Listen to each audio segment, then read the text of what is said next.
ए चलो चैप्टर का नाम लिखो। चैप्टर का नाम लिखो जीओसी। जीओसी, हाँ बता रहा हूँ। जीओसी पहले जनरल ऑर्गेनिक केमिस्ट्री, और जीओसी लिख देना। अक्षरा की पीछे बैठी है, ठीक है। आई लास्ट लेक्चर में नहीं है, अभी पीछे बैठी है। झगड़ा हो गया है संजना से, हो गया है तो उसमें कुछ नया बात नहीं, हो भी सकता है, ठीक है। उसके साथ बैठी हो भी ठीक ही है। जीओसी जनरल ऑर्गेनिक केमिस्ट्री, और एनसीईआरटी में चैप्टर का नाम है basic principle of organic chemistry, वो भी लिख देना, नहीं तो तुमको पता नहीं चलेगा कि एनसीईआरटी में किधर है। देखो एनसीईआरटी में क्या है, basic principles of organic chemistry, basic principle of organic chemistry. तो जीओसी के मैंने बहुत सारे कॉन्सेप्ट आपको ऑलरेडी पढ़ा दिया है। अगर आपको चाहिए तो थोड़ा रिवाइज कराता हूँ, नहीं चाहिए तो डायरेक्ट अपन आगे बढ़ जाते हैं।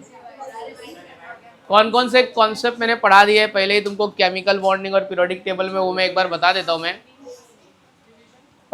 अगर तुमको चाहिए तो मैं रिवाइज कराता हूँ, नहीं चाहिए तो अपन डायरेक्ट आगे बढ़ जाएंगे।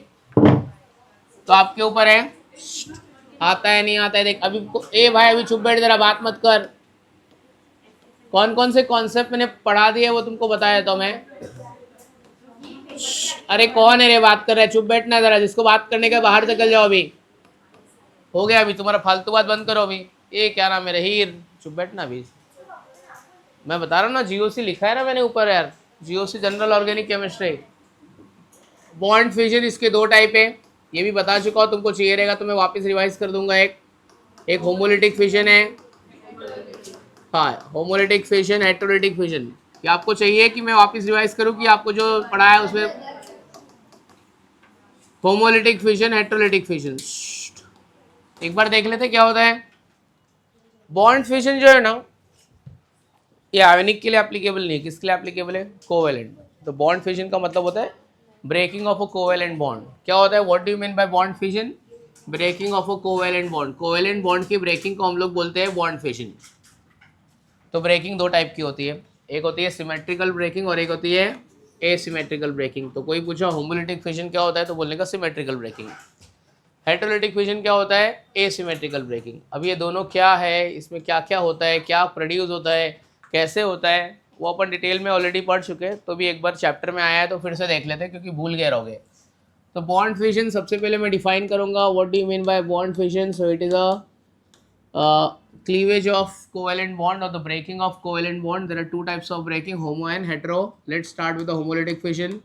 ठीक है, it is clear from the name कि होमोलिटिक फिजन क्या होता है। होमो मतलब क्या, सेम, सिमेट्रिकल। तो ये हो गया अपनी सिमेट्रिकल ब्रेकिंग। तो पहले मैं डेफिनेशन लिखूंगा, symmetrical breaking of a covalent bond is called homolytic fission. It takes place between element having almost same electronegativity. वो दो एलिमेंट के बीच में होगा जिसकी इलेक्ट्रोनेगेटिविटी क्या रहेगी, सेम, या फिर अगर डिफरेंस भी है तो बहुत कम डिफरेंस है। ठीक है, जैसे कि ए हो गया, बी हो गया, एग्जांपल भी दूंगा मैं ऐसे। ठीक है, जैसे कि कार्बन कार्बन के बीच में ब्रेकिंग हो रही है, क्लोरीन क्लोरीन के बीच में ब्रेकिंग हो रही है। ठीक है, तो ये सब किस में आएगा, होमोलिटिक फिजन में आएगा। Homolytic fission takes place in presence of light energy. ये किसके प्रेजेंस में होता है, या तो लाइट एनर्जी के प्रेजेंस में होगा, otherwise it takes place at very high temperature. या तो लाइट एनर्जी के प्रेजेंस में, अदरवाइज बहुत हाई टेम्परेचर पे होगा। फॉर एग्जांपल एक ले लेता हूँ मैं, क्लोरीन मॉलिक्यूल। ये क्लोरीन मॉलिक्यूल की जो ब्रेकिंग होगी वो लाइट एनर्जी के प्रेजेंस में होगी। तो जैसे कि ये क्लोरीन मॉलिक्यूल है, क्लोरीन क्लोरीन के बीच में कितना बॉन्ड है, एक बॉन्ड है। अपन ने केमिकल बॉन्डिंग में पढ़ा है कि क्लोरीन का बॉन्ड ऑर्डर कितना होता है, 1। क्यों 1 होता है, क्योंकि इसका एटॉमिक नंबर 17 है, इलेक्ट्रॉनिक कॉन्फ़िगरेशन 287 है, उसकी वैलेंसी 1 है। तो वो शेयरिंग करके कितना बॉन्ड बनाएगा, एक बॉन्ड बनाएगा। इसलिए क्या है, क्लोरीन क्लोरीन के बीच में क्या है, एक बॉन्ड है। इसको अपन सनलाइट में लेके जाएंगे, किधर लेके जाएंगे, सनलाइट। तो सनलाइट, लाइट में एनर्जी होती है, क्या करेगा, इधर से क्या करेगा, क्लोरीन बॉन्ड को क्या करेगा, ब्रेक करेगा। तो क्या हो जाएगा, ये क्या एक बॉन्ड मतलब कितना इलेक्ट्रॉन, 2 इलेक्ट्रॉन। एक इलेक्ट्रॉन ये वाला क्लोरीन ले लेगा और दूसरा वाला इलेक्ट्रॉन कौन, ये वाला क्लोरीन ले लेगा। तो chlorine free radical, chlorine free radical. तो एक बात मेरे को पता चल गया कि ये होमोलिटिक फ्यूजन किसके प्रेजेंस में होता है, it takes place in presence of light energy. Due to homolytic fusion free radicals are formed. क्या बनता है होमोलिटिक फ्यूजन से, तो होमोलिटिक फ्यूजन से बनता है अपना फ्री रेडिकल। क्या बनता है, फ्री रेडिकल। अब जो फ्री रेडिकल होता है वो क्या होता है, फ्री रेडिकल के ऊपर कोई चार्ज है नहीं है, तो मैं बोलूँगा फ्री रेडिकल्स आर अनचार्ज्ड, ना पॉजिटिव है ना नेगेटिव है, तो कैसा है वो, न्यूट्रल है। Free radicals are uncharged neutral species. अच्छा, एक इलेक्ट्रॉन है, सिंगल इलेक्ट्रॉन है, तो स्टेबल होगा कि अनस्टेबल होगा, फ्री रेडिकल स्टेबल होगा कि अनस्टेबल होगा, अनस्टेबल होएगा, क्योंकि स्टेबल होने के लिए उसको एक और इलेक्ट्रॉन चाहिए, तो free radicals are always unstable. What is the relationship between stability and reactivity, stability और रिएक्टिविटी की डायरेक्टली कि इनवर्सली है, अनस्टेबल है तो उसकी रिएक्टिविटी क्या है, बहुत क्या होगा, ज़्यादा ही रिएक्टिव होएगा।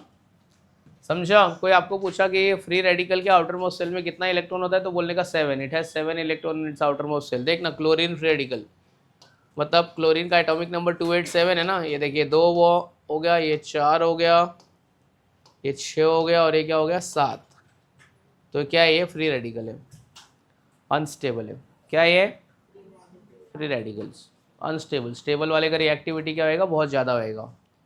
तो ये समझ में आ गया। होमोलिटिक फिशन मतलब सिमेट्रिकल ब्रेकिंग की एसिमेट्रिकल ब्रेकिंग, सिमेट्रिकल ब्रेकिंग किसके प्रेजेंस में होएगा, लाइट एनर्जी। जब होमोलिटिक फिशन होगा तो क्या प्रोड्यूस होगा, free radical. Free radical stable है कि अनस्टेबल है, अनस्टेबल है। रिएक्टिविटी कम है कि रिएक्टिविटी ज़्यादा है, बहुत। स्टेबिलिटी कम है तो रिएक्टिविटी क्या होएगा, बहुत ज़्यादा होएगा। Free radical has how many electron in its outermost shell, 7 electron in its outermost shell. अभी एक और एग्जांपल देखते हैं।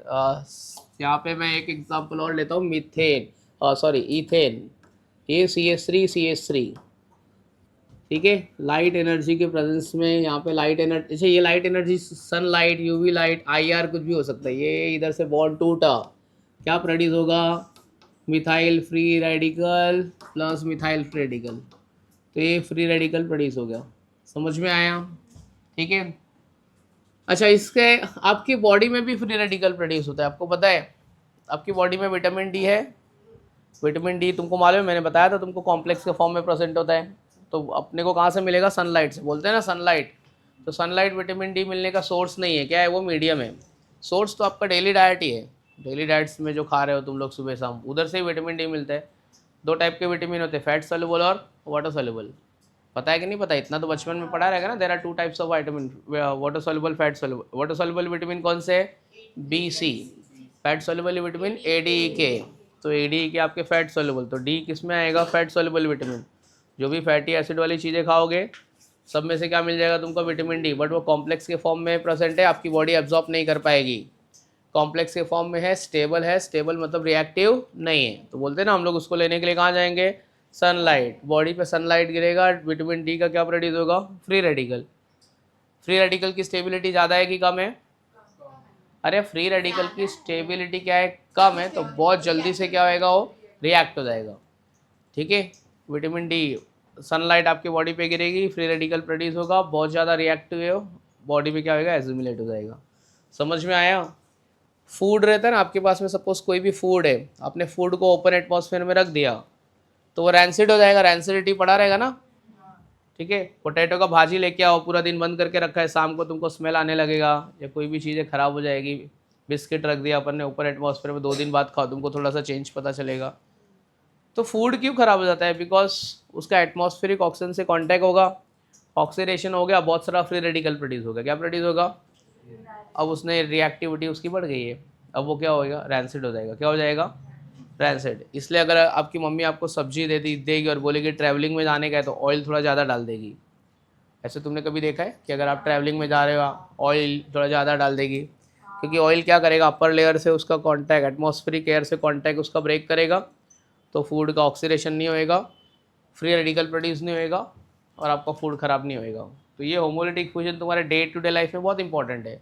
तो पूरा केमिस्ट्री पढ़ने के बाद मेरे को क्यों पढ़ाया, हमको लाइफ में कुछ काम ही नहीं है, बहुत सारा काम है। तुम्हारे बॉडी के अंदर भी होमोलिटिक फ्यूजन हो रहा है, समझा। तो कोई भी फूड खराब हो जाता है, उसका रीज़न क्या है कि वो ऑक्सीडाइज हो गया। क्यों ऑक्सीडाइज हो गया, क्योंकि इसमें बहुत सारा क्या प्रोड्यूस होगा, फ्री रेडिकल, वही फ्री रेडिकल प्रोड्यूस नहीं होने पाए इसके लिए उसमें प्रिजर्वेटिव ऐड करते हैं। जैसे कि आप लेस ब्रेक होएगा तुरंत जाके 4-5 लेस का पैकेट ले आओगे, अभी भी किसके पास में रखा ही रहेगा, तो वो लेस के पैकेट में थोड़ा सा लेस रहेगा, बाकी हवा भरा रहेगा। कौन सा हवा भरा रहता है? Nitrogen air. उसका काम ही यही है कि फ्री रेडिकल प्रोड्यूस नहीं होने देना। क्या काम है उसका? लाई है ना?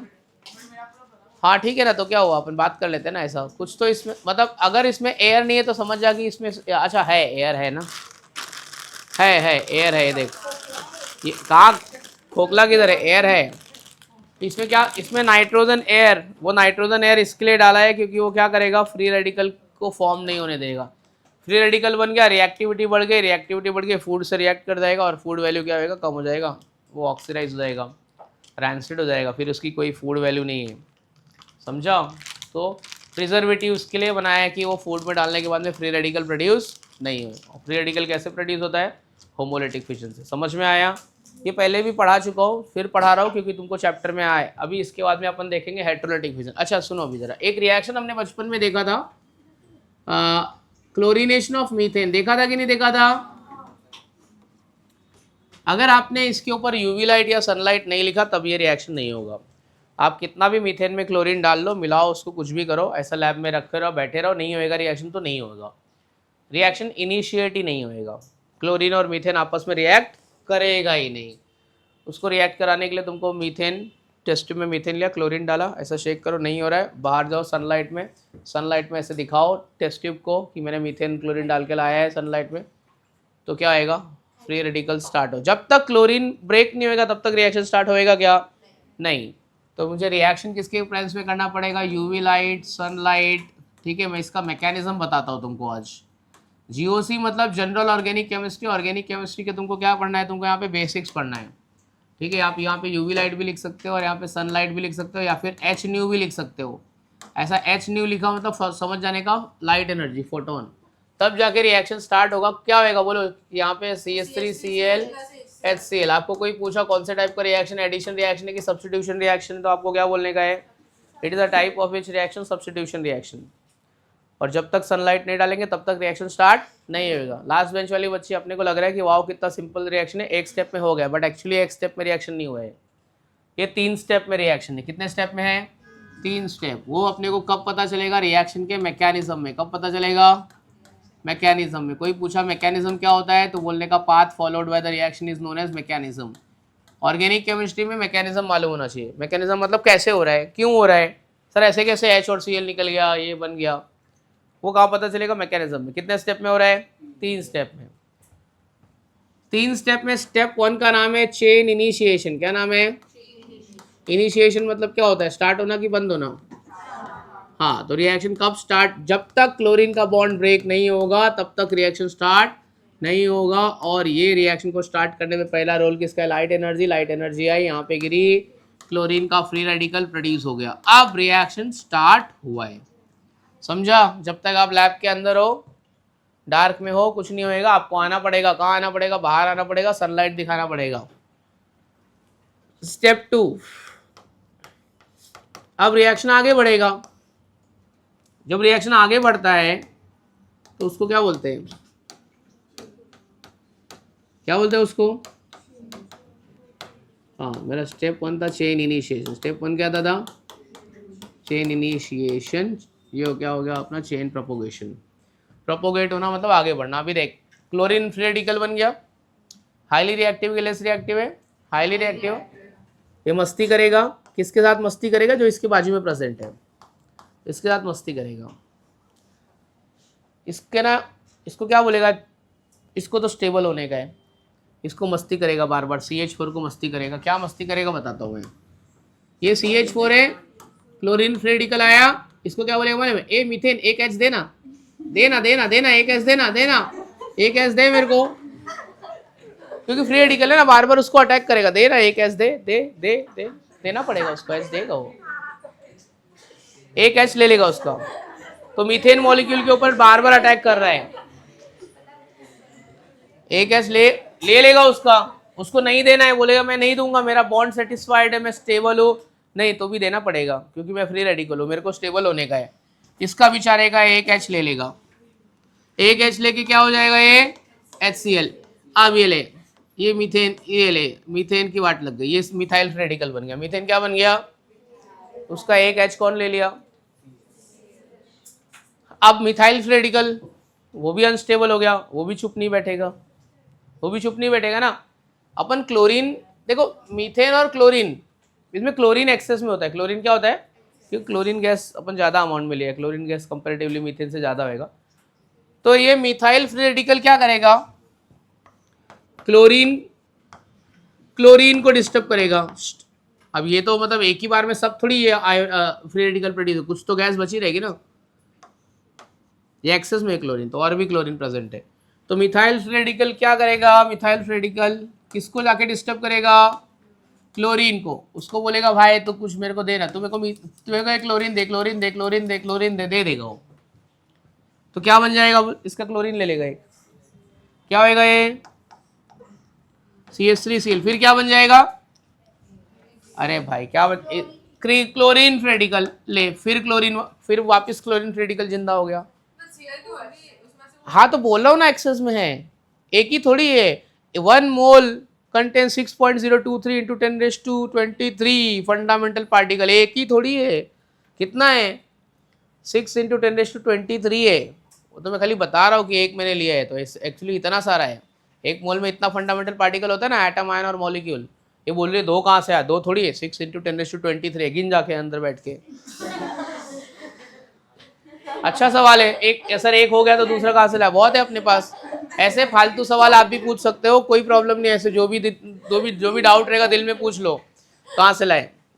चलो, अब ये क्लोरीन रेडिकल जिंदा हो गया, फिर वही फालतूगिरी करेगा, इसको डिस्टर्ब करेगा, फिर ये प्रोड्यूस होएगा, फिर ये, तो ये रिएक्शन एन टाइम्स होता रहेगा, एन टाइम्स होता रहेगा। तो खत्म कभी होएगा रिएक्शन, खत्म कभी होगा रिएक्शन। देख, अभी तुमने ऐसा इंग्लिश में प्रोवर्ब सुना रहेगा ना, डायमंड्स कट डायमंड, लोहे को लोहा काटता है, कुत्ते को कुत्ता काटता है, बरोबर ना। तो कब खत्म होगा रिएक्शन, जब तक दो फ्री रेडिकल आपस में टकराएगा नहीं, तब तक रिएक्शन खत्म होएगा नहीं। तो रिएक्शन खत्म कब होएगा, एक ही कंडीशन है दिव्या मैडम, कब खत्म होगा, दोनों फ्री रेडिकल आपस में टकराएगा तब तक रिएक्शन खत्म होएगा नहीं। मल्टीपल टाइम्स होता रहेगा, ठीक है। तो स्टेप थ्री मेरा रिएक्शन खत्म करने का है, वो स्टेप को क्या बोलते हैं, ए भाई क्या बोलते हैं स्टेप को, चेन टर्मिनेशन। क्या करना पड़ेगा, दोनों को आपस में क्या करना पड़ेगा, टकराना पड़ेगा, नहीं तो खत्म होएगा नहीं। ये मिथाइल रेडिकल ये प्रोड्यूस करेगा, ये क्लोरीन रेडिकल प्रोड्यूस करेगा, होता रहेगा इन टाइम्स। चलो आओ रिएक्शन खत्म कर देते हैं। ऐसा होते होते हो सकता है कि दो क्लोरीन रेडिकल आपस में टकरा जाए कभी, या फिर दो मिथाइल फ्री रेडिकल भी आपस में टकरा जाए कभी, या फिर और क्या प्रोबेबिलिटी हो सकती है, क्लोरीन रेडिकल मिथाइल रेडिकल से टकरा गया। तो क्या क्या बन सकता है यहाँ पे, Cl2 क्या बनेगा, और C2H6 एंड मिथाइल क्लोराइड। ठीक है, आपको एक सवाल MCQs में पूछेंगे, क्या क्लोरीनेशन ऑफ मीथेन में इथेन बनता है क्या। हम लोग रिएक्शन देख के बोलेंगे कहाँ बनता है, HCl बनता है, CH3Cl नहीं बनता है, तो हमारा आंसर गलत हो जाएगा। क्लोरीनेशन ऑफ मीथेन में इथेन बनता है, हाँ बनता है। क्यों बनता है, because there is formation of methyl free radical. क्या आंसर है उसका, because there is formation of methyl free radical. समझ में आ गई, पूरी स्टोरी समझ में आ गई क्लोरीनेशन ऑफ मीथेन की। तो क्लोरीनेशन ऑफ मीथेन कितने स्टेप में हो रहा है, एक में हो रहा है, दो में हो रहा है, तीन में हो रहा है, तीन में। वो तीनों स्टेप का नाम बताओ। पहले स्टेप का नाम क्या है, चेन इनिशिएशन। दूसरे का नाम क्या है, तीसरे का नाम क्या है, चेन टर्मिनेशन। ठीक है, अगर मैंने मीथेन में क्लोरीन डाल दिया और मैं वेट कर रहा हूँ, मैं बोल रहा हूँ मेरा रिएक्शन हो जा, यस मैजिक हो जा, रिएक्शन होएगा क्या, मैजिक, मैजिक नहीं होएगा। तो मैजिक करने के लिए क्या करना पड़ेगा, हाँ सनलाइट, यूवी लाइट ऐसा लेके सनलाइट में जाओगे तब रिएक्शन होगा। 3 स्टेप में होएगा। स्टेप 1 का नाम मेरे को पता है, क्या नाम है इसका, अच्छा रिएक्शन को स्टार्ट करने में रोल क्लोरीन का है कि मीथेन का है, क्लोरीन का है। तो chlorine is a initiator, chlorine पहले चालू करेगा। क्या होएगा, क्लोरीन का कौन से टाइप का फिजन होगा, होमोलिटिक फिजन क्या हेटेरोलिटिक फिजन, सिमेट्रिकल ब्रेकिंग और एसिमेट्रिकल ब्रेकिंग। कौन से टाइप की बॉन्ड क्लोरीन में प्रेजेंट है? कोवेलेंट के आयोनिक? कोवेलेंट। एक दोनों क्लोरीन के बीच में कितना, एक बॉन्ड है, दो बॉन्ड है? एक बॉन्ड मतलब कितना इलेक्ट्रॉन? दो इलेक्ट्रॉन। टूटेगा तो दोनों कितना कितना इलेक्ट्रॉन लेंगे? एक एक। Chlorine free radical. Free radical के आउटर मोस्ट सेल में कितना इलेक्ट्रॉन होता है? 7। फ्री रेडिकल्स आर स्टेबल और unstable? Less reactive, highly reactive. अब क्लोरीन किसको डिस्टर्ब करेगा? मीथेन को। क्लोरीन मीथेन को जाके क्या बोलेगा? ए मीथेन, एक प्रोटॉन, एक एस देना। देना, देखो देना ही पड़ेगा, देना ही पड़ेगा। मैं फ्री रेडिकल है, मैं बहुत ज़्यादा रिएक्टिव तरह एच ले लूँगा मैं, तो क्या हो जाएगा ये? CH3Cl प्लस ए भाई, CH3 फ्री रेडिकल क्या हो जाएगा ये? HCl। क्लोरीन तो स्टेबल हो गया, बट किसको अनस्टेबल फॉर्म में छोड़ दिया? अब पावर इसके पास आ गया, अब ये फ्री रेडिकल बन गया। ये भी दूसरे को जाके क्या आएगा? मारेगा जाके। किसको मारेगा? संजना के हिसाब से एक क्लोरीन खत्म हो गया, दूसरा कहाँ से आया? क्योंकि ऐसे अपने पास बहुत सारे होते हैं। 1 मोल ऑफ NaOH है तेरे पास, कितना है? 1 mole of NaOH। 1 mole of NaOH है मतलब तेरे पास कितना ग्राम NaOH है? नहीं भाई, 1 mole is corresponds to molar mass. NaOH, sodium 23 O16 H1, कितना ग्राम NaOH है? Na23 40 ग्राम NaOH। वो 40 ग्राम NaOH में कितने मॉलिक्यूल्स है? 6 × 10⁻23। समझ में आए? तो ये वापस सड़ेला सवाल मत पूछना, पूछ सकते हैं ऐसे, ऐसे तेरे दिमाग में आएगा तो लॉलीपॉप खा के, ठीक है, पूछ सकते हैं। तो वो लॉलीपॉप में कितना शुगर है ना, वो भी निकाल सकते हैं हम लोग, ठीक है। मोल कॉन्सेप्ट में यही सब तो है। चलो मोल कॉन्सेप्ट ने, सुन बताता हूँ, लास्ट ईयर एक सवाल आया था, सुन बताता हूँ क्या सवाल था, सुन। एक बूंद पानी में वाटर के कितने मॉलिक्यूल है? ऐसा एक क्या फालतू सवाल है। एक बूंद पानी है, पानी की, ठीक है, 1 ड्रॉप ऑफ वाटर, एक ड्रॉप में पानी के कितने मॉलिक्यूल है? ये क्या फालतू की, सर हम लोग नहीं पढ़ेंगे, ऐसा कैसे सवाल पूछ रहे हैं? कितना मॉलिक्यूल्स ऑफ वाटर, और ब्रैकेट में हिंट दिया है, कंसीडर ए, सुनना सुनना बच्चे सुनना, 1 drop equal to 1 ml। 1 drop is equal to, एक ड्रॉप यानी कि 1 ml। इसमें पानी के कितने मॉलिक्यूल्स है? ये क्या फालतूगिरी है? हाँ, तो कैसे बोलने का, कोई फालतूगिरी नहीं, एकदम सिंपल चिंदी सवाल है। 22.4 dm³ में कितने मॉलिक्यूल होते हैं? इतने मॉलिक्यूल होते हैं, है ना। मेरे को कितने में पूछा है? 1 ml, लेकिन ml को मैं कन्वर्ट करूंगा लीटर में, इंटू 10⁻³ 1 dm³ में। अच्छा, ml मतलब कितना होता है? 1 लीटर, ml मतलब सेंटीमीटर क्यूब, है ना। 1 लीटर में कितना ml होता है? 1000 ml। तो 1 ml में 10⁻³ तो इतना लीटर हो जाएगा ना। dm³ का ही दूसरा नाम लीटर है कि नहीं है? इसमें कितना क्रॉस मल्टीप्लाई हो जाएगा? कितना? 22.4 dm³। 22.4 dm³ में इतने मॉलिक्यूल, इतने में कितने? अरे वही कैलकुलेशन है घुमा फिरा के। अब इसको क्रॉस मल्टीप्लाई करके जितना आएगा उतना आपका क्या होएगा? आंसर होएगा, ठीक है, STP पे। तो बस, तो संजना समझ गई ना मैं दूसरा कहाँ से लेके आया हूँ मैं, ठीक है। नहीं, ऐसा बाद में भी, ऐसा फालतू क्वेश्चन बाद में भी पूछ सकते हैं, ऐसे दिल में कुछ लेके नहीं जाना, जो भी सवाल होएगा सड़ेला होएगा तब भी पूछ लेना। चलो एकदम ऑर्गेनिक केमिस्ट्री बहुत प्यार से समझना। चलो ये क्या करेगा? मिथाइल फ्री रेडिकल क्लोरीन को डिस्टर्ब करके क्या ले लेगा उसका? हाँ, क्या बन जाएगा? ऐसा कितने टाइम्स होता रहेगा ये? Multiple times. ये स्टेप का ही नाम है चेन प्रोपोगेशन। कब तक खत्म नहीं होएगा? जब तक क्या आपस में क्या नहीं हो जाता है। तो फ्री रेडिकल कितनी प्रोबेबिलिटी यहाँ पे आएगी? 1 आएगा, 2 आएगा, 3 आएगा। कौन कौन टकराएगा आपस में?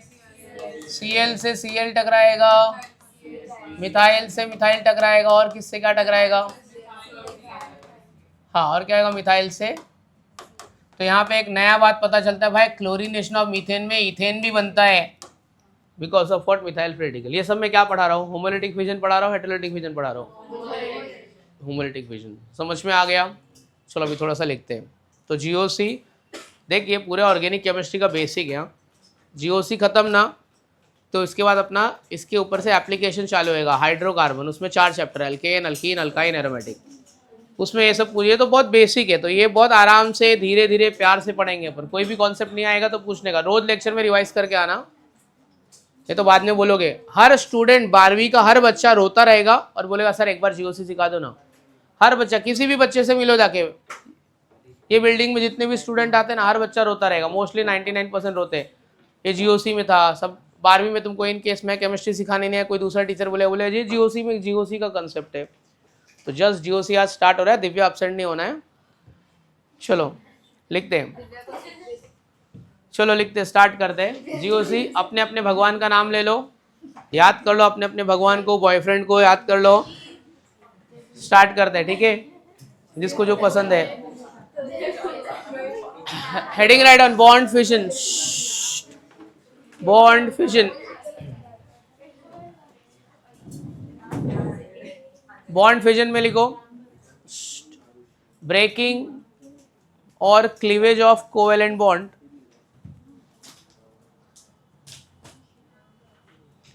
breaking or cleavage of covalent bond is called bond fission. Breaking of covalent bond is called bond fission.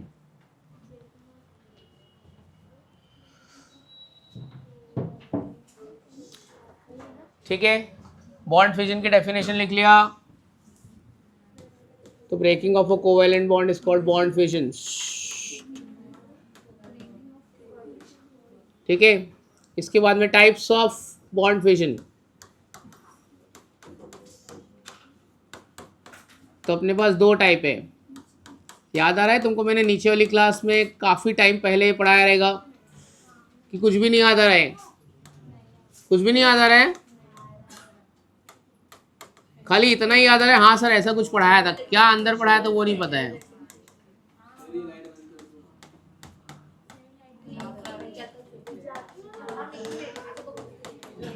Homolytic fission, हेटेरोलाइटिक fission, क्या बोल रहे हैं? वॉलेट जाने देना, तेरे को मैं सब तो डिक्टेट कर रहा हूँ, मैं कान तो खुला है ना, जाने देना, नहीं दिख रहा है मत दिखने दे, मैं बोल भी तो रहा हूँ जो लिख रहा हूँ, तो उतना कनेक्ट हो जाना चाहिए। साइंस स्टूडेंट है अपन, लाइट से काम नहीं हो रहा तो साउंड से काम चलाओ ना, अपने पास में एक ही ऑर्गन थोड़ी है, बायो वाले अपन सारे सेंस काम कर रहे हैं हमारे, जरूरी थोड़ी है। चलो लिखो होमोलिटिक फिशन। कुछ अगर तू इसके स्क्रीन पे नहीं भी देखे तो भी तेरा काम हो जाएगा। वो बच्चों का सोच जो बेचारे अंधेरे में पढ़ाई करते हैं,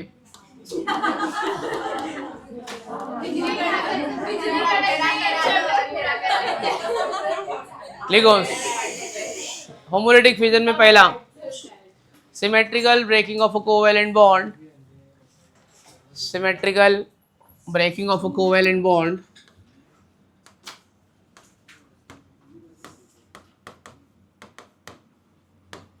is called homolytic fission.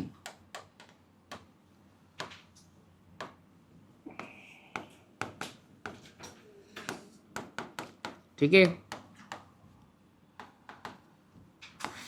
और किसी को जो जो पॉइंट्स याद आ रहे हैं जो मुझे बता दो जरा, और क्या पॉइंट्स हैं?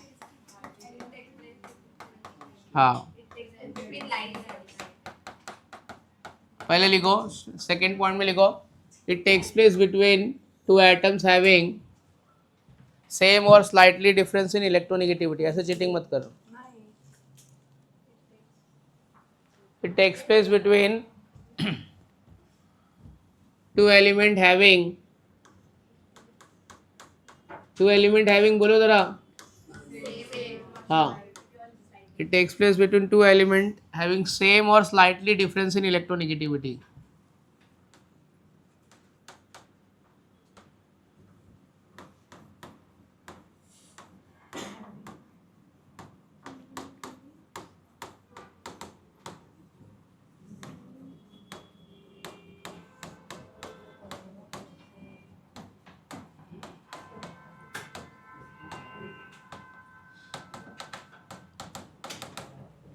चलो उसके बाद में, हाँ, it takes place in presence of light energy और at very high temperature. Light energy और एट वेरी हाई टेम्परेचर।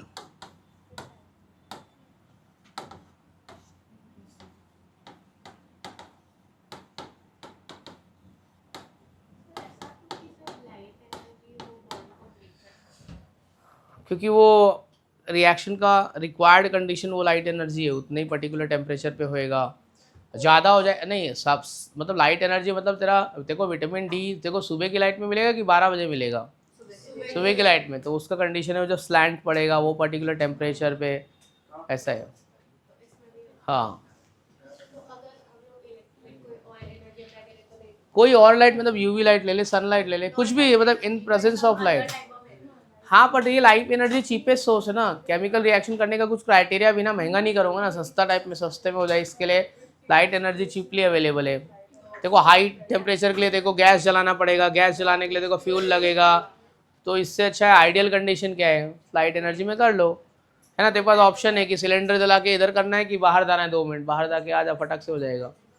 ऐसे ऐसे भी रिएक्शन है जो डार्क में होते हैं, मुझे फास्ट रिएक्शन नहीं कराना है, स्लो कराना है, तो मैं डार्क में करूँगा, मैं रिएक्शन अंधेरे में करूँगा मैं। चलो लिखते बच्चों लोग next point, due to homolytic fission free radicals are formed. Due to homolytic fission free radicals are formed.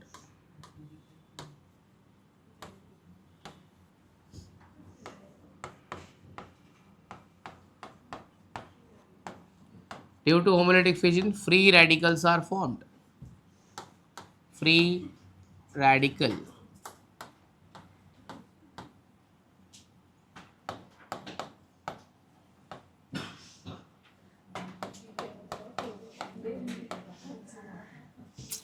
चलो अब फ्री रेडिकल का मतलब थोड़ा सा फ्री रेडिकल की डेफिनेशन लिख लेते हैं, बताओ थोड़ा लिखो। Free radicals are uncharged neutral spaces. Free radicals are uncharged neutral spaces.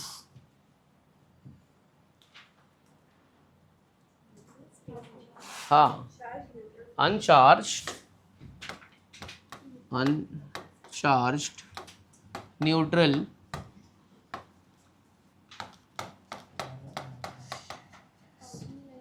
अनचार्ज neutral species. अच्छा ये स्पेसिस किसके लिए यूज करते हैं पता है, बार बार आएगा, तुम लोग बोले क्या है, atom, ion, molecule, free radical, ये सब के लिए एक कॉमन वर्ड क्या यूज करते हैं हम लोग, स्पेसिस।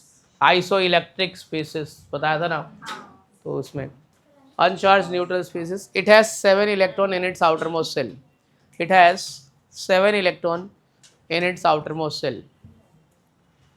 और अपन ना ये जीओसी है ना, हर चैप्टर में कुछ कॉन्सेप्ट पढ़ेंगे, तो मतलब मैं हर लेक्चर में आपको एक कॉन्सेप्ट या 2 कॉन्सेप्ट पढ़ाऊंगा, उसके ऊपर अपन बात करेंगे, एमसीक्यू सॉल्व करेंगे, रोज आने का, रोज बात करने का, रिवीजन करने का, कॉन्सेप्ट वाइज। तो आज मेरे कॉन्सेप्ट है बॉन्ड फ्यूजन कॉन्सेप्ट है, होमो हेटेरो, फिर देखते हैं दूसरा कॉन्सेप्ट। मतलब मैं चैप्टर को कॉन्सेप्ट पे डिवाइड करके पढ़ाऊंगा मैं, तो मतलब मैं ऐसे एमसीक्यूज में सोचता हूँ कि अपन क्लास में डिस्कस करें, इस बार क्लास में डिस्कस करें, ठीक है। अभी तक तो ठीक था, थियरी वाली चीज़ें थी, आईपैक मैंने प्रैक्टिस करा दी, आप कर लोगे, पर इसमें बहुत सारी जगह पे ना आप फंस जाओगे, तो ये थोड़ा चैप्टर थोड़ा एकदम थोड़ा केयरफुली करना। अगर आपको नहीं यकीन है ना, तो जाके बायो वाले बच्चों से, बायो के अपने लास्ट ईयर अपने सीनियर से जाके पूछो, वो बोले यार जीओसी नहीं आता है, वो पढ़ लिया होता ना अच्छे से तो पूरा ऑर्गेनिक केमिस्ट्री आता था। तो जीओसी बहुत, जीओसी का हम लोग बोलते हैं गॉड ऑफ ऑर्गेनिक केमिस्ट्री। हाँ मतलब इसी के ऊपर यही पूरा बेस है, यही पूरा आगे काम आएगा। चलो अनचार्ज न्यूट्रल स्पीसीज, तभी तुमको इतना डरा रहा हूँ, पर तुम लोग साले लोग डर भी नहीं रहे हो यार, डर भी नहीं रहे हो, टेंशन ही नहीं है। कितने कोई भी पेपर उठा के देख ले, सबसे ज्यादा वेटेज ऑर्गेनिक केमिस्ट्री का है, उसके बाद में फिजिकल का है, सबसे ज्यादा ऑर्गेनिक का है, उसके बाद में फिजिकल का है। इनऑर्गेनिक में बहुत कम चैप्टर है, मैं तो तुमको बाद में सजेस्ट करूंगा ये वाले चैप्टर मत पढ़ो तो भी चलेगा, कुछ कॉन्सेप्ट वाले चैप्टर पढ़ने का। नहीं वैसा नहीं है, जो मेन चीज़ है ना उसमें से ज़्यादा पूछते हैं। चलो ए आगे बढ़ते हैं, क्या लिख लिया,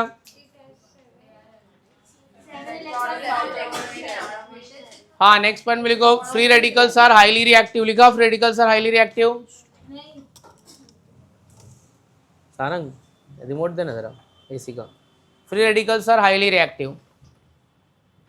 ब्रैकेट में लिख देना stability is inversely proportional to reactivity, और ये वाली चीजें लास्ट तक भूलने का नहीं, 12 तक। Stability is inversely proportional to reactivity, ठीक है। अब ये रिमोट आ गया तो इसके ऊपर भी बात करूंगा मैं। सुन अभी अभी तूने मेरे को क्या बोला कि सर एसी का टेम्परेचर बढ़ाने का है कि कम करने का है? तो क्योंकि तू अभी अनस्टेबल है, क्योंकि हीट ज़्यादा है, हीट ज़्यादा और तू क्या है, अनस्टेबल है। अब तेरे को स्टेबल होने का है तो अपन क्या करने वाले, टेम्परेचर कम करूंगा कि ज़्यादा करूंगा? हाँ ठीक है, तो टेम्परेचर कम करेंगे तो तू क्या होगी, स्टेबल हो जाएगी। अभी याद रखना कि लो टेम्परेचर और हाई टेम्परेचर में किधर पे ज़्यादा स्टेबिलिटी होता है? लो टेम्परेचर पे ज़्यादा स्टेबिलिटी हो गई, हाई टेम्परेचर पे ये सेम रूल केमिस्ट्री में अप्लाई करने का है कि लो टेम्परेचर पे स्टेबिलिटी क्या होगा, ज़्यादा होगा, हाई टेम्परेचर पे स्टेबिलिटी क्या होगा, कम। सर एक एग्जाम्पल दो ना, नहीं समझ में आ रहा है। पानी ले लेते हैं, पानी को मैं डालता हूँ, दो मेरे पास पैन है, एक हॉट पैन है और एक नॉर्मल पैन है। हॉट वाले पे डाल दिया, पानी क्या हो गया, ठीक है। कोल्ड वाले पे डाल दिया, स्टेबल है ना, रुका है ना। फ्रीज कर दिया, अपने फ्रीजर में ऐसे क्या आइस आइस आइस है, एटमॉस्फेरिक पानी वहाँ पे कम टेम्परेचर पे क्या हो गया, जम गया, स्टेबल हो गया है।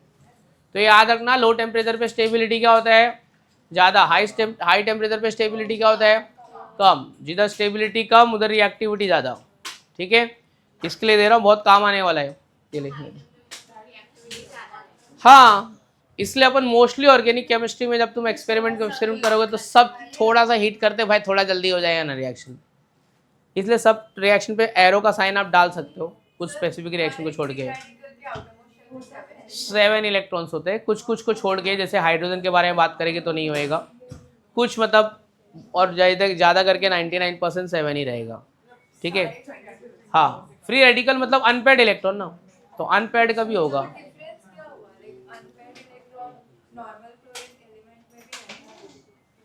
लेकिन वो एक क्लोरीन, हाँ बता दे, दोनों बॉन्डेड है ना ये वाला। ये जो एक क्लोरीन एटम है ये नेचर में कहाँ मिलता है, मिलता ही नहीं है नेचर में।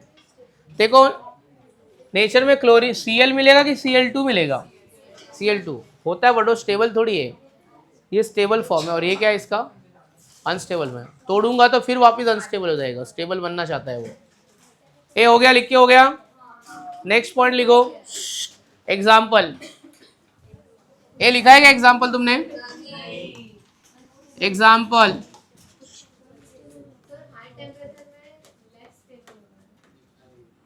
हाँ तू हाई टेम्परेचर पे बैठ सकती है, तो कोई हीटर चालू करके बिठाया है क्या? नहीं, तो भाग जाएगी ना।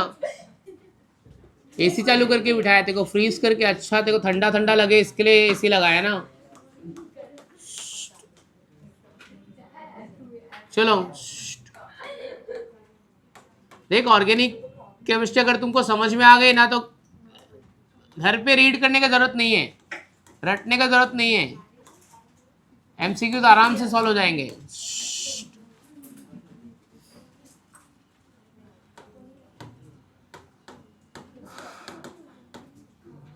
चलो, क्लोरीनेशन ऑफ मीथेन।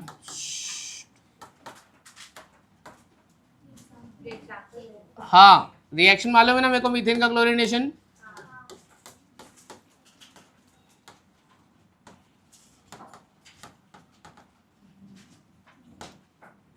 तो रेडॉक्स का और एक लेक्चर हुआ कि अभी 2 पे ही अटका है? 3 हो गया फाइनली। क्या बोल रही है बच्चे? चलो लिखने का, it is free radical mechanism.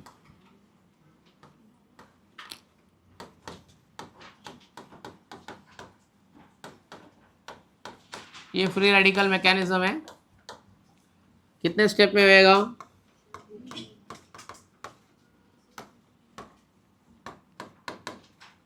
Carried out in 3 step. Step 1 का नाम खाली मुझे पता है, बाकी मुझे अंदर का मटेरियल तुम लोग बताओगे।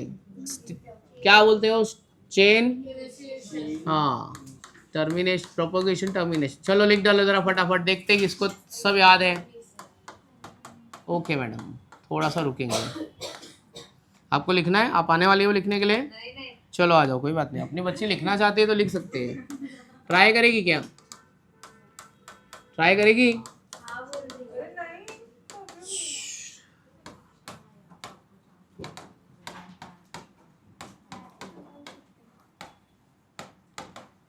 किसी को तो बुलाऊंगा मैं।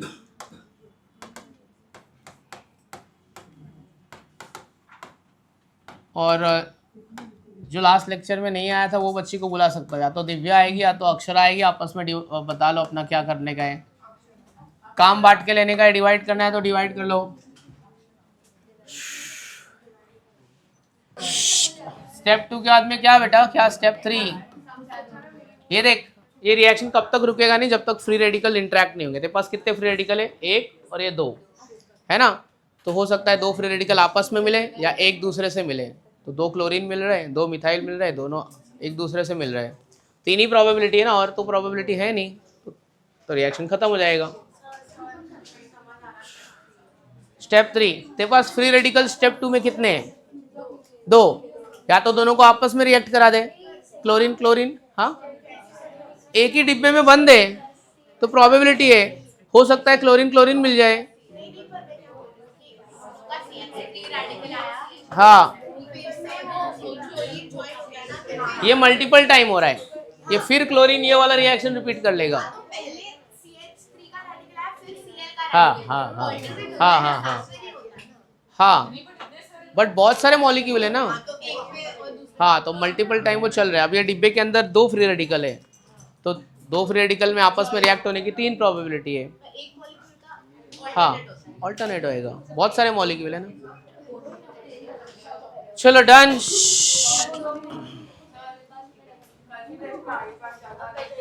बता चुका हूँ मैं, तू कल नहीं आए थे।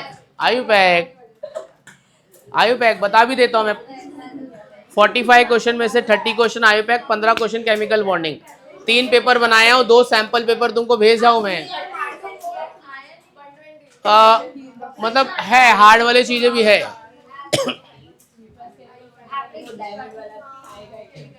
मतलब 5 से 6 क्वेश्चन डिफिकल्ट है। हाँ, मतलब 120 125 आराम से पहुंच जाओगे तुम लोग। हाँ बता, 120 125 आराम से पहुंच जाओगे। 5-6 क्वेश्चन हार्ड है, 5-6 क्वेश्चन ऐसे है कि तुम आओगे पेपर लेके, अरे सर ये क्या है, ये तो आपने बताया नहीं, फिर मैं बोलूंगा जाके देख बताया है, ऐसा है, एक क्वेश्चन किया था ऐसा। वैसे वाले तुम करने हो तो वैसा 1-2 क्वेश्चन के लिए झगड़ा करने नहीं आने का, सर ये बताया नहीं, उतना तो तुमको खुद से पढ़ना पड़ेगा अलग से। ठीक है, कभी भी ये मत करना कि सबका सब ये बुक से ही आ जाएगा, ऐसा नहीं है, कुछ ना कुछ तो अलग रहेगा। चलो एप्लीकेशन बेस्ड क्वेश्चन कुछ तो रहेंगे, आगे बढ़ते हैं। आगे बढ़ते हैं। मॉड्यूल रीड करके जाना, एमटीजी सॉल्व करके जाना, एनसीईआरटी पीवाईक्यू देख के जाना। ऑनलाइन है तब तो तू चीटिंग कर लेगी, फुल मार्क्स तेरे को ऑनलाइन में। नहीं नहीं, तेरे पे मेरे को ऑनलाइन में भरोसा ही नहीं है, ऑनलाइन में भरोसा नहीं है। चलो लिखो next, heterolytic fissions. Right on. Next concept,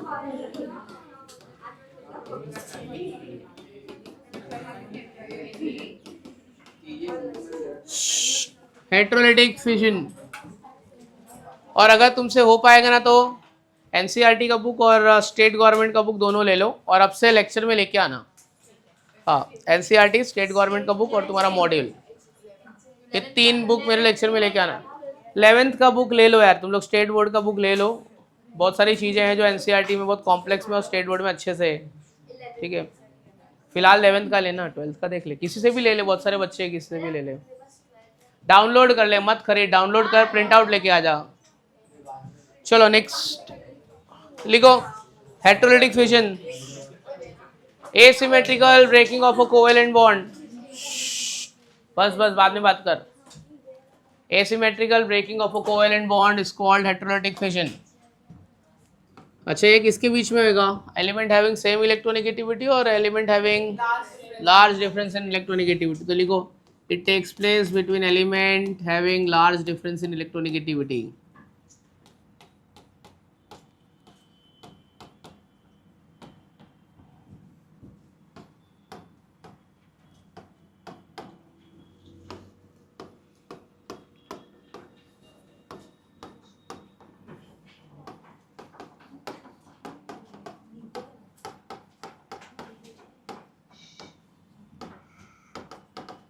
ठीक है, takes place between element having large difference in electronegativity. हाँ अच्छा, होमोलिटिक फिजन में एक पॉइंट बताने को मैं भूल गया हूँ। यहाँ पे मैं ये पॉइंट बताता हूँ, आप उसका पॉइंट कनेक्ट करके मेरे को बताना कि क्या वहाँ पे आएगा। ठीक है, तो ध्यान से सुनना। और होमोलिटिक में क्या आएगा वो आपको बताना है, वो मैं नहीं बताऊंगा। ये देख, इसमें क्या आएगा, एक एलिमेंट ए और एक एलिमेंट क्या है, बी है। एक लेस इलेक्ट्रोनेगेटिव और एक मोर इलेक्ट्रोनेगेटिव है। ठीक है, लेस इलेक्ट्रोनेगेटिव एलिमेंट और एक अपना क्या है, मोर इलेक्ट्रोनेगेटिव एलिमेंट। बरोबर है, क्या आएगा मेरे को बताओ, कौन एलिमेंट, कौन इलेक्ट्रॉन को अपनी तरफ अट्रैक्ट करेगा, ए करेगा कि बी करेगा? बी क्या करेगा, अपनी तरफ इलेक्ट्रॉन को क्या करेगा, अट्रैक्ट करेगा। अभी भी ये बी अपनी तरफ इलेक्ट्रॉन को खींच रहा है, बट अभी ये टूटा नहीं है। जब इलेक्ट्रॉन को खींच रहा है लेकिन बॉन्ड टूटा नहीं है, वो टाइम पे इसको चार्ज देते हैं अपन डेल्टा माइनस पार्शियल निगेटिव। ये चार्ज को क्या बोलते हैं, partial negative. Delta represent partial. ये क्या आएगा, डेल्टा, मतलब ये इलेक्ट्रॉन अपनी तरफ खींच के रखा है, इसके पास ज्यादा पावर है, पर अभी टूटा नहीं है, अभी टूटने वाला है। जब बॉन्ड टूटेगा तो ये कंप्लीट निगेटिव और ये कंप्लीट पॉजिटिव। अब ये दो इलेक्ट्रॉन लेके जाने वाला है, कब, जब मैं इसको डालूंगा सॉल्वेंट में। कौन से सॉल्वेंट में, पोलर सॉल्वेंट में डालूंगा तब। बरोबर है, समझ में आया। अब बी दोनों इलेक्ट्रॉन लेके चला जाएगा। वाटर आ गया ना, वाटर के पास एनर्जी है, बॉन्ड को क्या करेगा, ब्रेक करेगा। वो एनर्जी को बोलते हैं हाइड्रेशन एनर्जी। क्या बोलते हैं उसको, हाइड्रेशन एनर्जी। और क्या आएगा, बी दोनों इलेक्ट्रॉन को लेके चला जाएगा। दोनों इलेक्ट्रॉन में एक इलेक्ट्रॉन इसका है, लेकिन दूसरा इलेक्ट्रॉन किसका है, ए का है, उसका भी इलेक्ट्रॉन लेके चला गया। इसके लिए इसको चार्ज कौन सा आ गया, माइनस, और इसको चार्ज क्या आ गया, प्लस। तो हेटेरोलिटिक फिजन में more electronegative element attract both the electron of shared pair towards itself. समझा ही नहीं होगा क्या बोला, समझा। अब मेरे को बताओ होमोलिटिक फिजन में क्या हुआ रहेगा,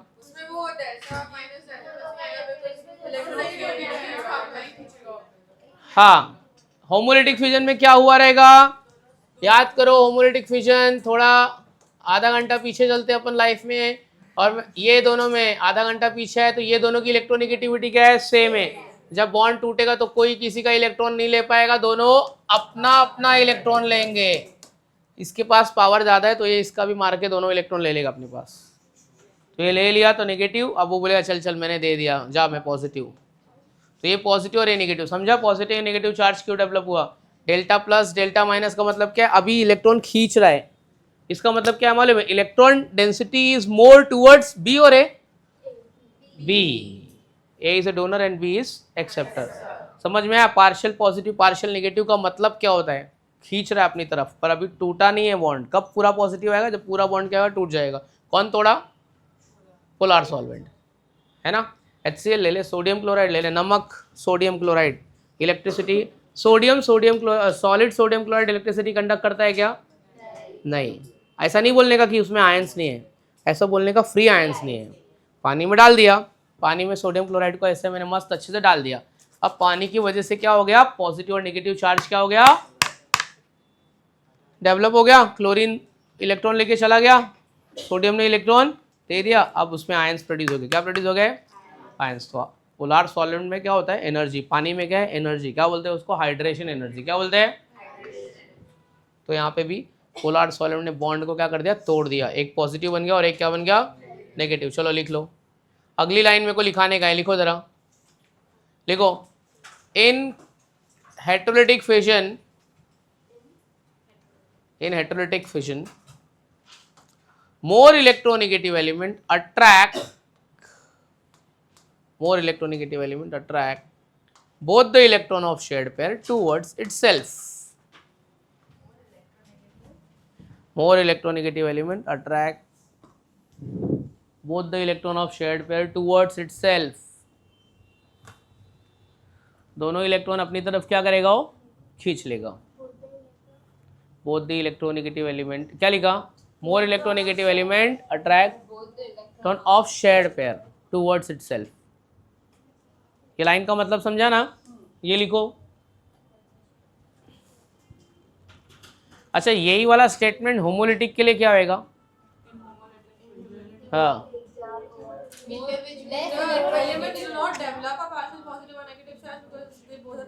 हाँ, और क्या बोल सकते हो कि, और क्या बोल सकते हो, ईच एलिमेंट अट्रैक्ट हाँ, एक own electron of shared pair, अपना खुद का एक एक इलेक्ट्रॉन लेंगे। लिख लिया बच्चे लोग? हाँ जी, ये लिखना है। मजा आया? आज क्या सीखे तुम लोग? पेरोक्साइड लिंकेज का सीखे? अच्छा, half reaction method, H plus add करने का, एन फैक्टर। एन फैक्टर तो एन फैक्टर का थोड़ा सा कॉन्सेप्ट इसमें भी है, बेसिक मूल कॉन्सेप्ट। जैसे KMnO4 का एन फैक्टर कितना होएगा? +7, +7, या जितना चेंज इन ऑक्सीडेशन नंबर होएगा उतने से डिवाइड कर देगा। चलो, वो इक्विवेलेंट एन फैक्टर वाले क्वेश्चन आते हैं एग्जाम में। कितना टाइम से एक्सक्यूज में देखो, कितना हो गया ना 10 बार, सबसे लेट तू ही लिख रही है। चलो, एक point, due to heterolytic fusion ions are formed. Due to heterolytic fusion ions are formed. Heterolytic fusion ions are formed. Heterolytic fusion से क्या बनता है? आयंस।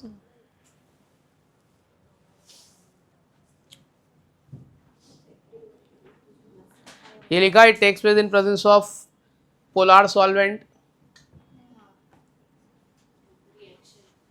हाँ, it takes place in presence of polar solvent. बहुत slow slow जाऊंगा chapter में, एकदम आराम आराम से। और प्लीज़ तुम रिवाइज करके आना, ऐसे ही मत आ जाना। 2 लड़की लोग से मेरे को बहुत कंप्लेन है, वो लोग बहुत ज़्यादा पढ़ाई नहीं करते, एक ये वाली और एक पीछे वाली। तुम लोग ऐसे ही उठ के आ जाते हैं यार, बुक भी नहीं देखते, बहुत ज़्यादा पढ़ाई नहीं करते। तो तुम लोग थोड़ा कर रहे, ये तो कुछ नहीं करती है, ऐसे आ जाती है। यही सेकेंड लास्ट बेंच वाली। तुम लोग ट्राई करते हो, ये कहाँ गए 3 कंपनी, 1 2 एक और इसकी दोस्त। तुम लोग ट्राई करते हो पर तुमसे नहीं हो रहा है, पता नहीं क्यों। तुम लोग न्यूट्रल हो यार। चलो, एक पॉइंट और बचा है कि सब खत्म हो गया आपके हिसाब से? देखो, कंपैरिजन के हिसाब से जितना उसमें लिखा है था उतना सब हो गया क्या? इसमें क्या बचा है? एग्जाम्पल देना है और मैकेनिज्म देना है। तो चलो, एक एग्जाम्पल चाहिए तुमको, है ना? ये तो ए तो कुछ भी ऐसे इन जनरल एग्जाम्पल है। अच्छा वाला एग्जाम्पल लेते हैं ना, रियल में कैसे होता है। चलो, अब ये इसके बारे में मुझे कौन बताएगा?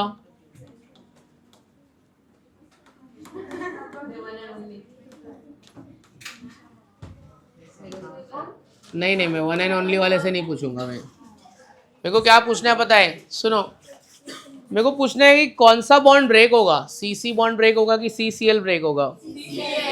क्यों CCl ब्रेक होगा? हाँ, क्योंकि वो CC नहीं है इसलिए CCl ब्रेक होगा। वाह यार, क्या आंसर है यार, वाह, क्योंकि वो CC नहीं है वो। यस, हाई इलेक्ट्रोनेगेटिविटी डिफरेंस है। कोई भी बॉन्ड ब्रेक होने से पहले क्या होता है? वीक होता है। क्या होता है? ब्रेक होने से पहले वीक। उस वीक वाले स्टेट में हाँ, टर्बिटाइल क्लोराइड है।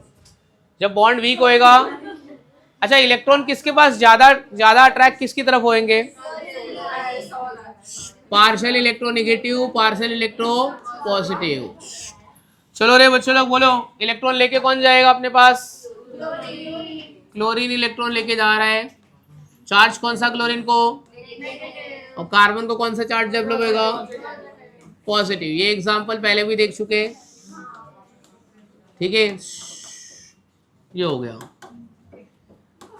ये हो गया अपना हेटेरोलिटिक फ्यूजन हो गया। इसमें HCl में भी कर दो। चलो जी, एग्जांपल है HCl, पोलर सॉल्वेंट। बोलो क्या हो जाएगा? कौन पॉजिटिव कौन negative? H positive, Cl negative. ठीक है, रिएक्शन मैं नहीं बताऊंगा, आप खुद से बता सकते हो। CH3Cl plus KOH aqueous. चलो बताओ, ये रिएक्शन कंप्लीट करो, क्या होगा? बोल बच्ची, रिएक्शन क्या होएगा?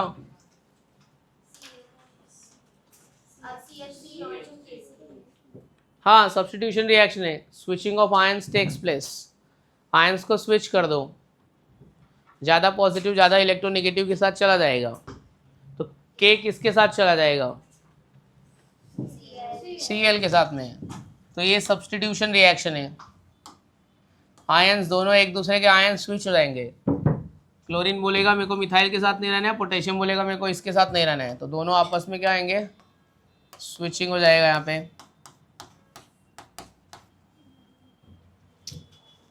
KCl और ये CH3OH, तो CH3OH को क्या बोलते हैं, CH3OH क्या है अपना, क्या है CH3OH, मिथेनॉल, मिथाइल अल्कोहल। समझ गया, कौन से टाइप का रिएक्शन हुआ इसमें, सब्स्टिट्यूशन। होमोलिटिक हुआ कि हेटेरोलिटिक हुआ, हेटेरोलिटिक फिशन। तो क्या हुआ रहेगा, क्या हुआ रहेगा अगर ये सबको उठा के पोलर सॉल्वेंट में डाला, तो जैसे आप इमेजिन करो कि एक कंटेनर में सबको डाल दिया है, K प्लस OH माइनस, इनको तोड़ कौन रहा है सबको, इनको दोनों को तोड़ा कौन है, पोलर सॉल्वेंट, यानी कि पोलर सॉल्वेंट कौन है यहाँ पे, वाटर। फिर आपस में जब ये टूट गए तो आपस में क्या करेंगे, स्विचिंग कर लेंगे, कौन किसकी तरफ, ये इसकी तरफ चला जाएगा, ये इसकी तरफ चला जाएगा, और अपना रिएक्शन कंप्लीट हो जाएगा। इस तरीके से homolytic heterolytic reactions. Non polar, अपन एग्जांपल ले लेते हैं, चल आज तू घर पे जाके डालना नॉन पोलर सॉल्वेंट में, तेरे घर पे नमक है, तेरे घर पे ऑयल है, जा डाल के देख, नहीं कुछ नहीं होएगा, वही तो बोल रहा हूँ, डिसॉल्व नहीं होएगा, डिसोसिएट नहीं होगा, नहीं होगा, क्योंकि देखो मैंने एक बात बताया था बहुत बार, पता नहीं तो आप प्रेजेंट थे कि एब्सेंट थे, लाइक डिसॉल्व लाइक, पोलर को पोलर में डालने का पे डिसॉल्व होगा, नॉन पोलर को नॉन पोलर में। ऑयल को पानी में मिला कुछ नहीं होएगा, वही ऑयल को तेरे पास जो एसीटोन है ना जिससे नेल पेंट रिमूव करती है उसमें डाल, हो जाएगा। केमिस्ट्री मतलब जो पढ़ेगी ना घर पे जाके अप्लाई भी कर, देखना भी मांगता है, ऐसा कुछ नहीं सर पढ़ाई के तरीके से डिसॉल्व हो जाएगा उसमें। पानी को तू पानी ऑयल मिक्स कर नहीं डिसॉल्व होएगा, एसीटोन पानी मिक्स कर नहीं होएगा, एसीटोन और ऑयल मिक्स कर मिक्स हो जाएगा, क्योंकि दोनों क्या है, नॉन पोलर है, कुछ नहीं होएगा, एसीटोन वोलेटाइल कंपाउंड है, उड़ जाएगा वो ड्राई क्लीनिंग होता है पता है तेरे को, तो जो ड्राई क्लीनिंग होता है वो क्या होता है पता है, वोलेटाइल कंपाउंड में कपड़े को डालते हैं, जैसे कि कपड़े पे कोई दाग लग गया, पानी से नहीं छूट रहा है या फिर पानी से छुड़ाना नहीं है, खराब हो जाएगा, तो उसको उठा के किधर डालेंगे, एसीटोन में डाल देंगे, क्लोरोफॉर्म में डालेंगे, उसको उठा के डाला, जितनी भी इंप्योरिटीज रहेगी डिसॉल्व हो जाएगी उसमें, और कपड़े को ऐसे निकाल लेंगे, इंप्योरिटीज नीचे डिसॉल्व हो, कपड़ा साफ हो गया, सुखाना भी नहीं है क्योंकि वोलेटाइल कंपाउंड वैसे भी उड़ जाएगा। यही ड्राई क्लीनिंग में होता है। तो ड्राई क्लीनिंग महंगा क्यों है, क्योंकि उसका सॉल्वेंट रिएजेंट महंगा आता है, इसलिए वो महंगी होती है ड्राई क्लीनिंग, पानी पड़ेगा खराब हो जाएगा। चलो आगे बढ़ते हैं। तो जो दाग पानी से नहीं छूट रहा था उसको मत छुड़ाओ, अल्कोहल ले लो, बियर की दुकान से थोड़ा सा बियर लेके अल्कोहल लेके उसमें डाल दे, छूट जाएगा। आपके घर पे ऑर्गेनिक सॉल्वेंट है, डिओड्रेंट है, हाँ वो यूज करके छुड़ा लेना दाग, तू घर पे जाके ट्राई कर, जो भी तेरे घर पे एकदम ऐसा ये वाला दाग नहीं छूट रहा है, केमिस्ट्री स्टूडेंट हो तुमको सब मालूम होना चाहिए। तू जा, अगर इंक पानी से नहीं निकल रहा है तो समझ जा कि ये वाटर सॉल्युबल नहीं है, जो पानी में डिसॉल्व नहीं होगा डेफिनेटली ऑर्गेनिक सॉल्वेंट में डिसॉल्व होगा, ऐसा ऑर्गेनिक केमिस्ट्री बोलती है। यस बिल्कुल होएगा, परमानेंट मार्कर ले, पेज पे लिख, वो ऐसे नॉर्मल नहीं मिटेगा, डिओड्रेंट डाल के मिट जाएगा। दूसरा कॉन्सेप्ट लिखो,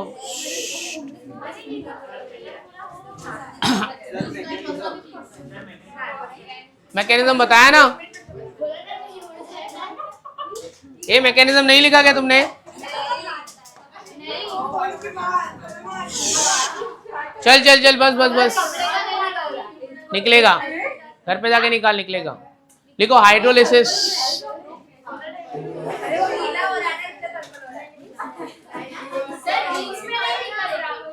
चलो ये टॉपिक पे आते हैं। देखो हाइड्रोलाइसिस ऑफ, मैकेनिज्म में लिखो hydrolysis of tert butyl chloride, hydrolysis of tert butyl chloride, hydrolysis of tert butyl chloride, butyl chloride लिखे, hydrolysis of tert butyl chloride का स्पेलिंग नहीं आ रहा है, अरे भाई क्या है? Hydrolysis of tert butyl chloride, एक ही बार बताऊंगा, ध्यान से देखना, फिर मैं रिपीट नहीं करूंगा। चलो अभी लिखने को बंद करो जरा, स्टॉप राइटिंग। पहले मैं रिएक्शन बता देता हूँ, बाद में मैं तुमको मैकेनिज्म बताता हूँ। टर्ट ब्यूटाइल क्लोराइड ये है अपना, बरोबर है, अभी अपन ने लिखा था, प्लस KOH क्या लिया था यहाँ पे, एक्वियस, ठीक है। क्या आ गया था प्रोडक्ट मेरा, क्या आ गया था? ए भाई इसका प्रोडक्ट क्या आएगा? Tert butyl alcohol plus KCl। बस बस बस भाई मैकेनिज्म देख, बाद में हो गया ना पूरा। तो मैकेनिज्म,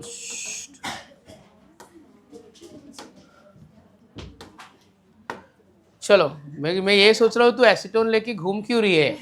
मतलब तेरे को ऐसे मतलब एक बार तुझे ब्लू लेन पिल लगाया, सेम उसके मिलने जाना है, रुक कभी फटाक से निकाल के ना रेड वाली लगा लेती हुए, अच्छा नहीं लगेगा। एसीटोन लेके घूम रही है रास्ते में यार, तो कुछ तो भी झोल है यार। चलो देखते हैं, सुन वेश, 2 स्टेप में रिएक्शन होगा। कितने स्टेप में होगा? स्टेप 1 का नाम क्या है पता है? देख, स्टेप 1 में बॉन्ड ब्रेकिंग होगी, क्या होगी?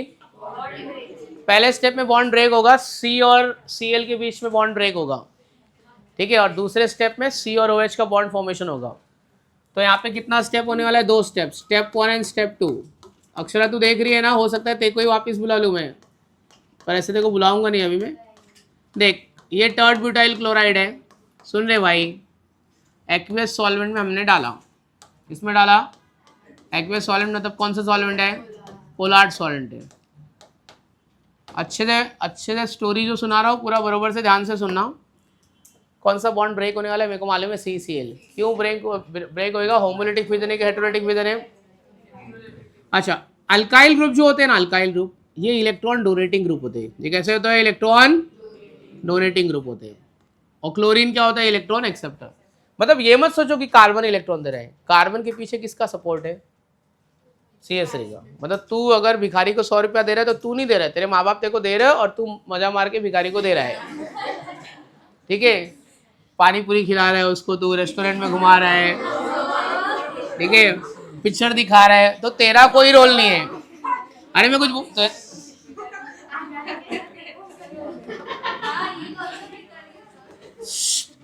तो कार्बन इलेक्ट्रॉन डोनेट क्यों कर रहा है? बिकॉज 3 मिथाइल ग्रुप इसको इलेक्ट्रॉन डोनेट कर रहा है और वो क्लोरीन को क्या कर रहा है? इलेक्ट्रॉन दे रहा है। क्लोरीन इलेक्ट्रॉन लेके चला गया, बरोबर है। क्लोरीन को चार्ज कौन सा मिल गया और कार्बन को कौन सा चार्ज मिलेगा?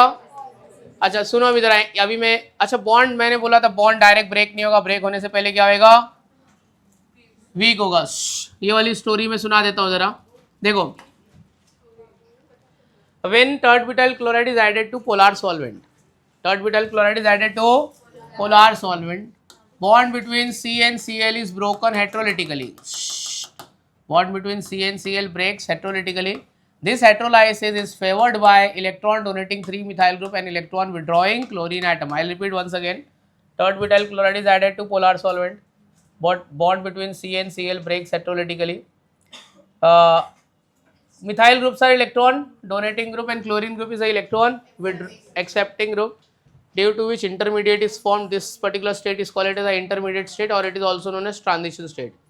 Carbon acquires partial positive charge and chlorine acquires partial negative charge. This particular state is known as a transition state. Transition state is a state which has maximum energy with very short lifespan. कितने time के लिए state बनेगी? 10⁻⁻10 second.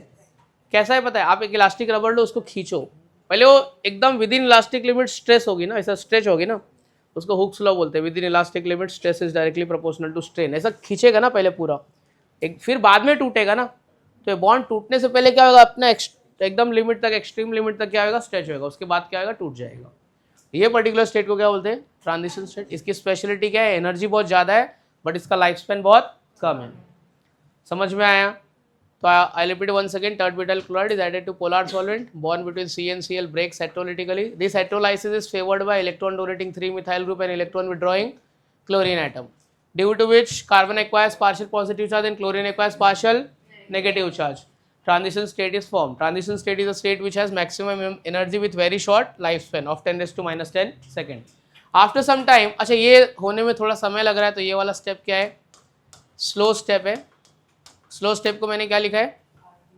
RDS. RDS का मतलब क्या होता है? Rate determining step. जब तक ये बॉन्ड टूटेगा नहीं तब तक नया वाला बॉन्ड फॉर्म हो सकता है क्या? लास्ट वाले में भी मेरी पहली स्टेप क्या थी? RDS थी. क्या थी? जब तक CCl बॉन्ड टूटेगा नहीं तब तक रिएक्शन स्टार्ट हुआ था क्या?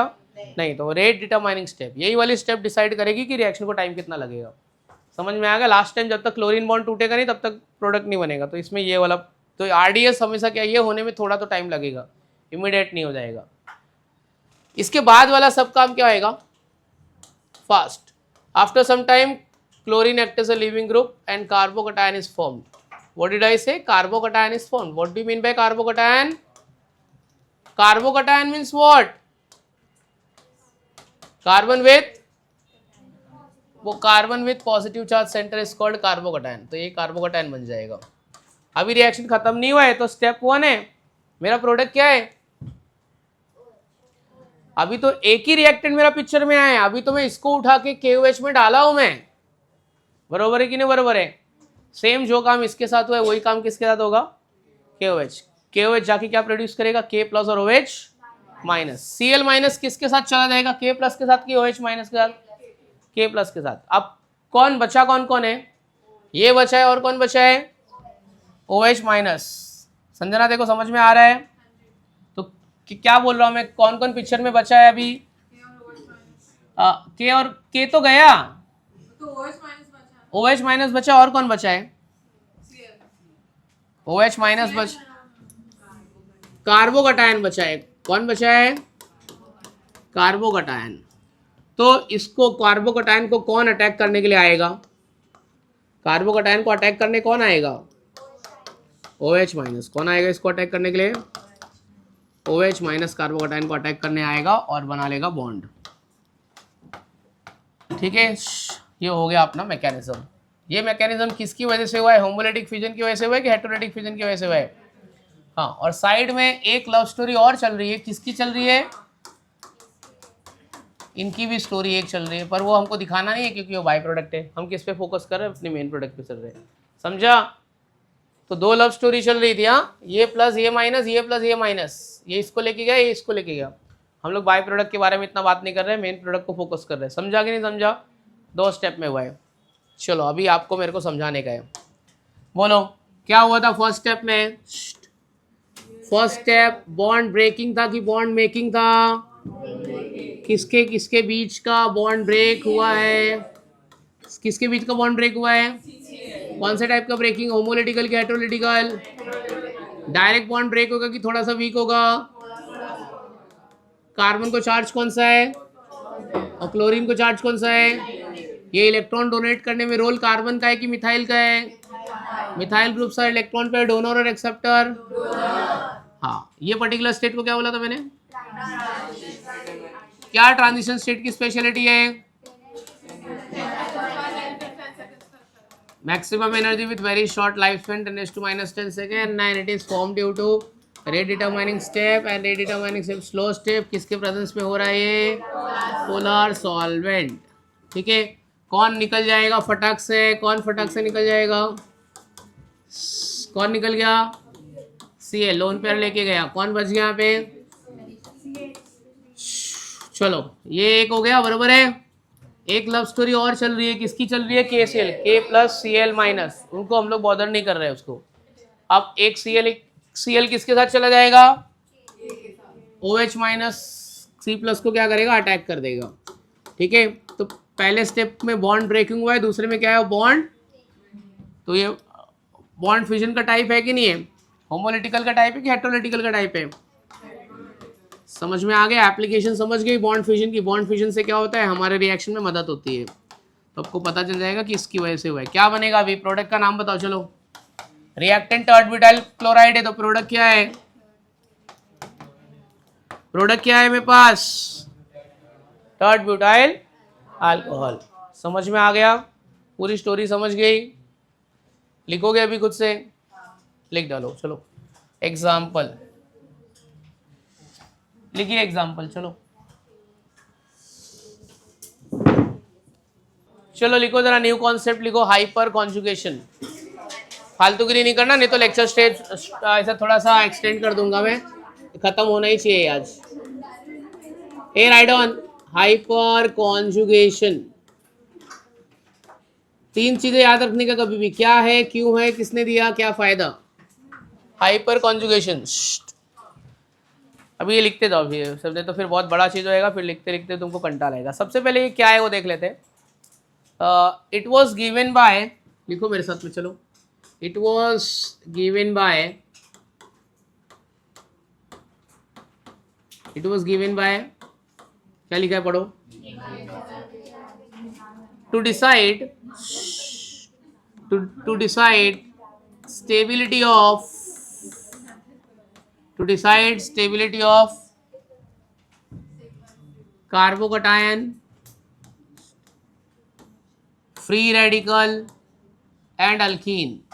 किसकी स्टेबिलिटी बताए गए, carbocation, free radical, free radical और क्या होता है, अल्कीन। क्या करेंगे स्टेबिलिटी पता करके, क्योंकि स्टेबिलिटी पता चलेगी तो मुझे क्या पता चल जाएगा, रिएक्टिविटी। स्टेबिलिटी पता चलेगा तो क्या पता चल जाएगा, रिएक्टिविटी। ठीक है, ये सब इंफॉर्मेशन है। This effect is also known as, this effect is also known as, क्या लिखा पढ़ो, नो बॉन्ड रेजोनेंस। रेजोनेंस आपको पढ़ा चुका हूं मैं केमिकल बॉन्डिंग में, तब भी हम भूल गए, तो थोड़ा सा उसके बारे में लिख लो। रेजोनेंस का मतलब होता है डीलोकलाइजेशन ऑफ पाई इलेक्ट्रॉन। क्या होता है, delocalisation of pi electron. Pi electron short में याद रख लो डबल बॉन्ड। अगर डबल बॉन्ड है तो पाई इलेक्ट्रॉन है, डबल बॉन्ड ट्रिपल बॉन्ड नहीं है तो पाई इलेक्ट्रॉन नहीं है। सिंगल बॉन्ड में पाई इलेक्ट्रॉन नहीं होता है, सिंगल बॉन्ड में सिग्मा इलेक्ट्रॉन होते हैं। केमिकल बॉन्डिंग में हो चुका है। ठीक है, तो ये किसने दिया, नेथन बेकर ने दिया। क्यों दिया, स्टेबिलिटी पता करने की। किसके लिए, किसकी स्टेबिलिटी पता करना है मेरे को, carbocation, free radical and alkene. क्या करेंगे स्टेबिलिटी पता करके, रिएक्टिविटी पता, और रिएक्टिविटी पता करके क्या करेंगे, मुझे पता चलेगा रिएक्शन स्लो हो रहा है कि फास्ट हो रहा है, ये वाला रिएक्टेंट लो कि ये वाला रिएक्टेंट लो, मुझे जल्दी कम टाइम में ज़्यादा रिएक्शन करना है तो आई विल सिलेक्ट अल्कीन। चलो इसको क्या बोलते हैं अपन, नो बॉन्ड रेजोनेंस। वो क्यों बोलते हैं अभी समझेगा आप, क्या बोलते हैं, नो बॉन्ड रेजोनेंस। ठीक है, रेजोनेंस होगा बट उनके बीच में बॉन्ड नहीं होगा। एक बात और लिखो, ये बिल्कुल भी समझेगी नहीं पर फिलहाल लिख के रखो। In this process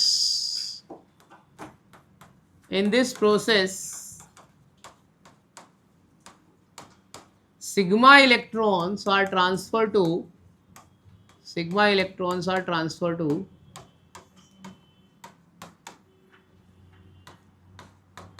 p orbital of neighboring atom, p orbital of neighboring carbon atom लिख दो, neighboring carbon atom। ये बात मुझे नहीं समझ में आ रही है इतनी ज़्यादा, तो मैं इसको लोकल लैंग्वेज में बोलता हूँ। Single bond is getting converted to double bond. तो ये लोकल लैंग्वेज हो गई कि क्या हो रहा है भाई, इसमें सिंगल बॉन्ड से क्या हो रहा है, डबल बॉन्ड। इतना हाई फाई केमिस्ट्री वाली लैंग्वेज समझ में नहीं आ रही। लोकल लैंग्वेज, गरीब लोग हैं अपन, क्या है, सिंगल बॉन्ड किस में कन्वर्ट हो गया, डबल बॉन्ड में। इतना तो समझ में आना चाहिए। सर ये सिंगल बॉन्ड डबल बॉन्ड क्या होता है, तो इतना नहीं मालूम तो फिर कुछ नहीं हो सकता है। तो क्या हो जाता है इसमें, सिंगल बॉन्ड किस में कन्वर्ट हो जाता है, डबल बॉन्ड में। ये तो बहुत कुछ अजीब ही लग रहा है कि sigma electron transfer into P orbital of neighbouring carbon atom में, क्या फालतूगिरी है, बताता हूँ। ठीक है, एक बात और लिख दो, hyper conjugate means, hyper conjugate means, hyper conjugate means alpha hydrogen atom, alpha hydrogen atom. Alpha hydrogen मतलब मालूम है ना, फंक्शनल ग्रुप के बाजू वाला। अल्फा पोजीशन मतलब मालूम है ना, फंक्शनल ग्रुप के बाजू वाला। अल्फा के बाजू वाला बीटा, बीटा के बाजू वाला गामा, ठीक है, समझी।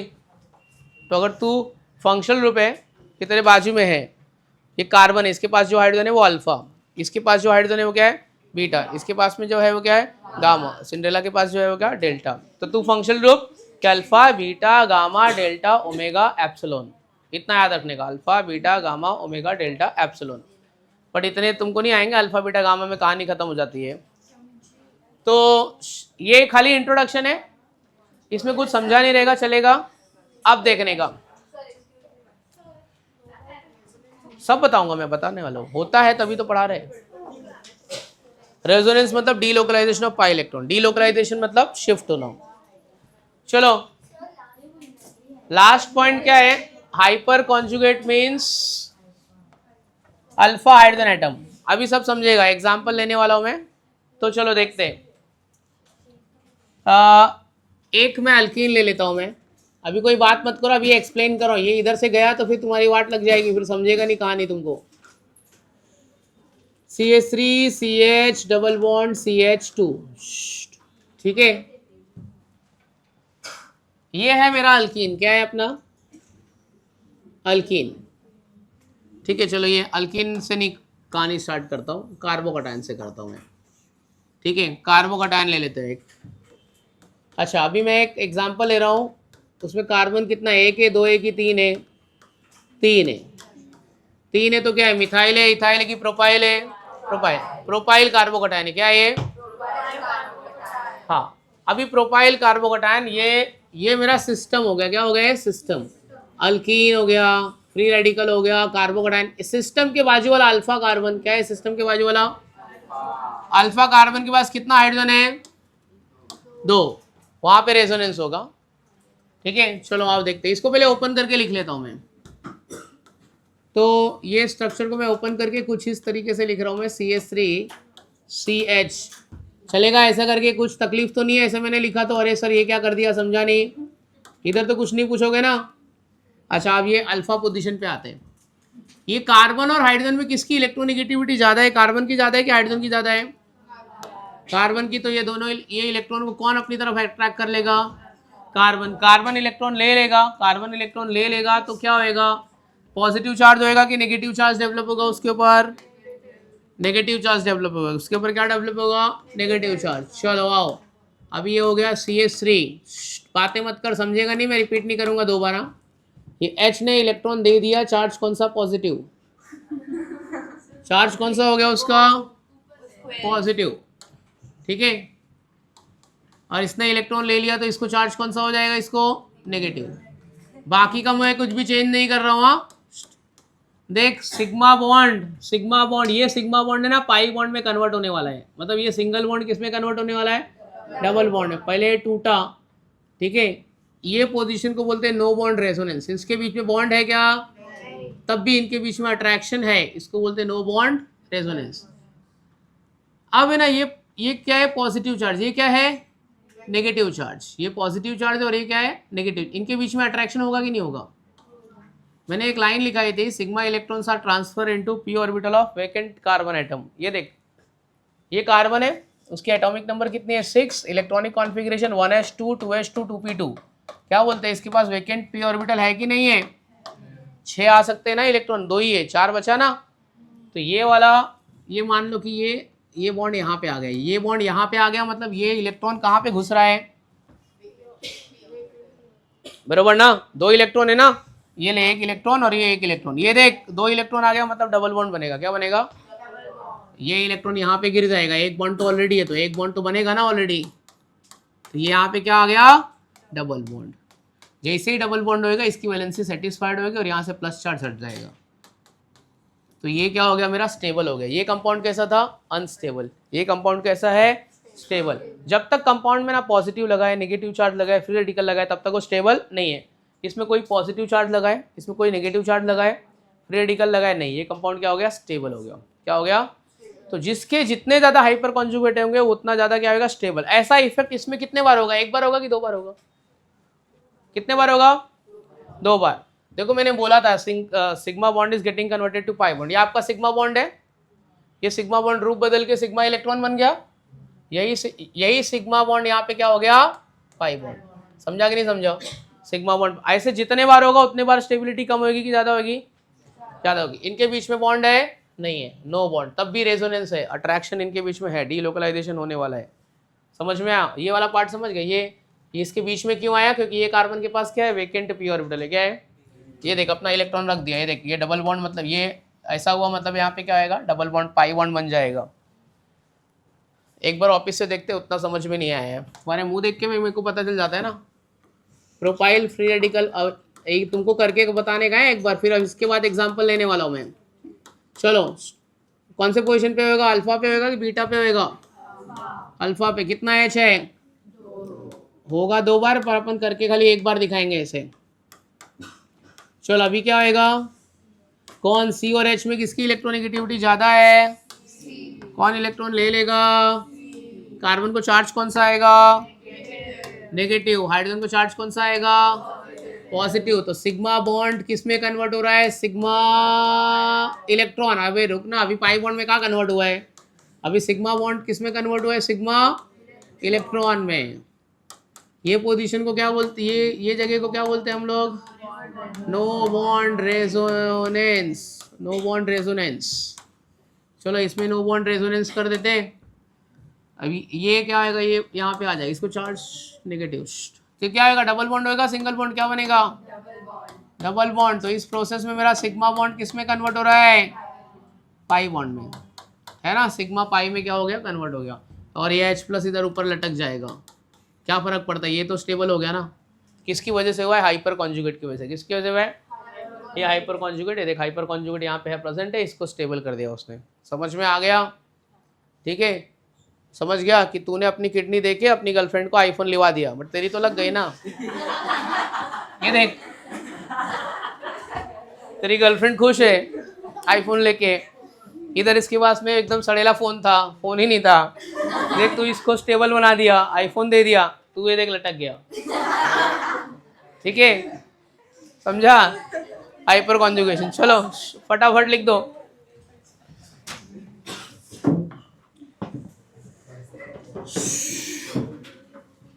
हो गया, आगे बढ़ते हैं। चलो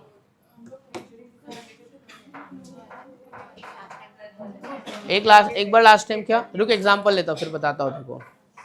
चलो आगे बढ़ते हैं, हेडिंग लिखो, हेडिंग लिखो। Determine stability order, determine stability order in the given compound. हाँ, determine stability order in the given compound and also write their hyperconjugate, and also write their hyperconjugate.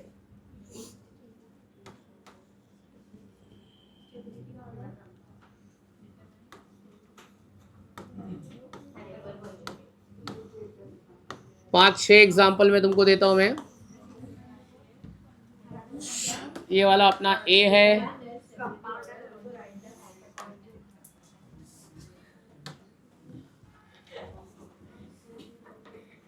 A B C, और यहाँ पे stability order.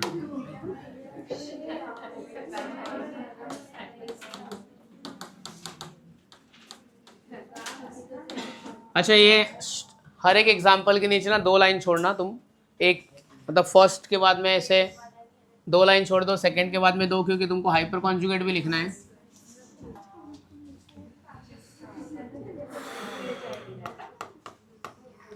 ये चलो ये 6 example फटाफट लिखो।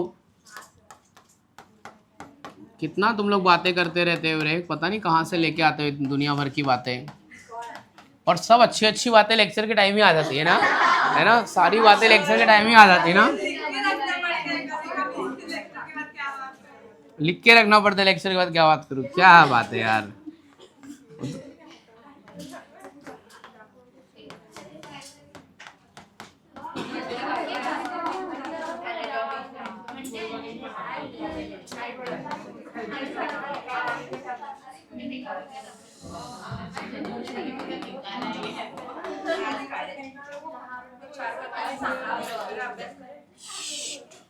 चलो ये 6 एग्जाम्पल मैंने लिखा है, आपका लिख के होएगा तो बोलना फिर।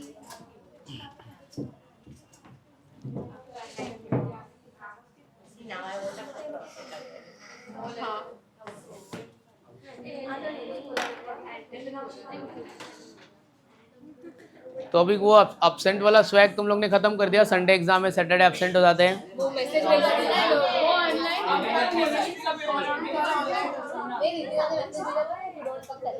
हाँ पेपर एग्जाम अगर आप सैटरडे को एग्जाम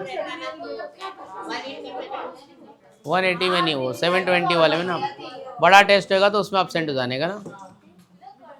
और मतलब जब तक सैटरडे नहीं आता तब तक वो एग्जाम वाला प्रेशर नहीं आता है ना। मंडे ट्यूसडे पर लगता है अरे बहुत टाइम मेरे एग्जाम के लिए, बहुत टाइम है। फ्राइडे थोड़ा,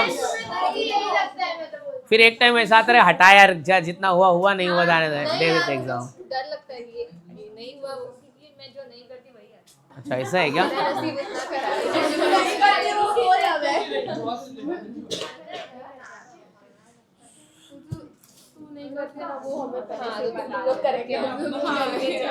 हाँ तू बता के रख कि ये वाला मैं नहीं कर रही हूँ, ये तू कर ले, ठीक है। और तुम्हारे जब क्लास में एमसीक्यू सॉल्व करने तुम लोग बैठते हो तो कुछ कोड वर्ड नहीं है, एक बार खासूंगा तो बी लिखना, 2 बार वाला तो ए, ऐसे ऐसे टाइप किया वो सब स्कूल में करते थे, ऐसे ABCD वाले कोड।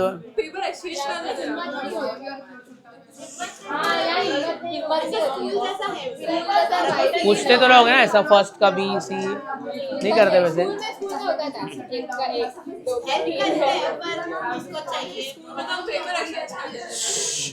चलो डन,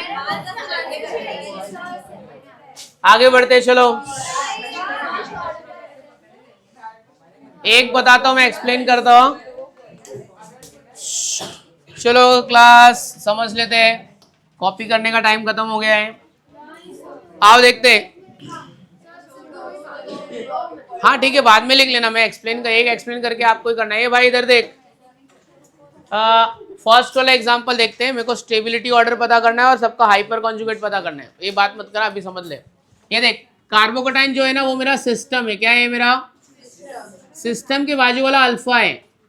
अल्फा के पास 3 हाइड्रोजन है तो 3 हाइपर कॉन्जुगेट है, इसके कितने हैं? आ जाओ, ये अपना सिस्टम है।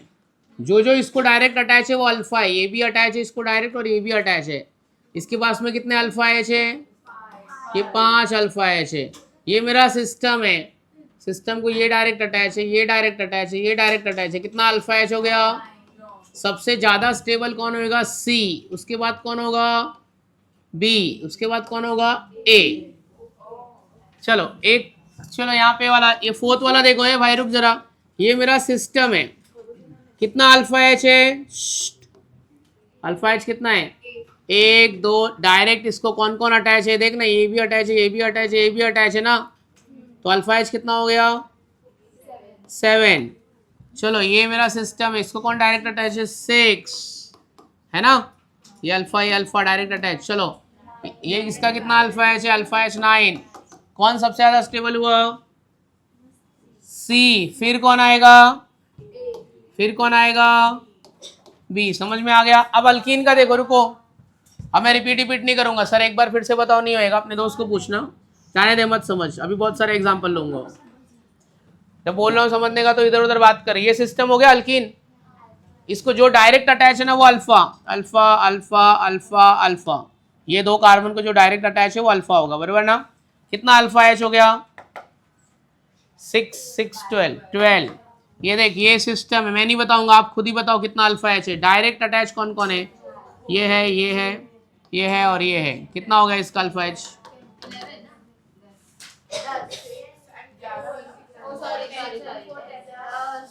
3 और 2 5 और ये कितना हो गया? 7 और ये 3 कितना हो गया? 10। कितना है? 10 ना, अल्फा एच 10। ये सिस्टम है। अभी बोलो इसका कितना अल्फा एच है? अल्फा एच कितना हो गया? 6। क्या है स्टेबिलिटी ऑर्डर, क्या है?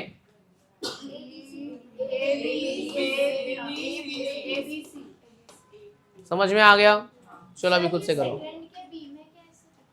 क्या हुआ? कुछ भी नहीं है तो 0, कुछ भी नहीं तो 0। चलो ट्राई करो, खुद से लिखो। चलो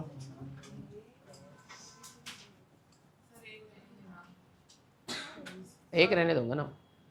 हाँ क्या बोल रहा है दोस्त?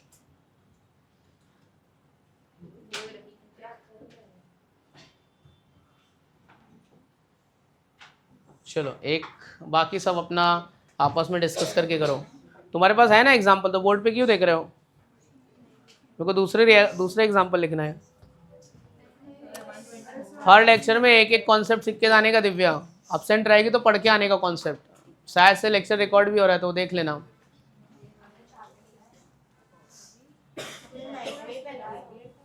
माइक चालू है ना? चालू है। ग्रीन लाइट है, चालू।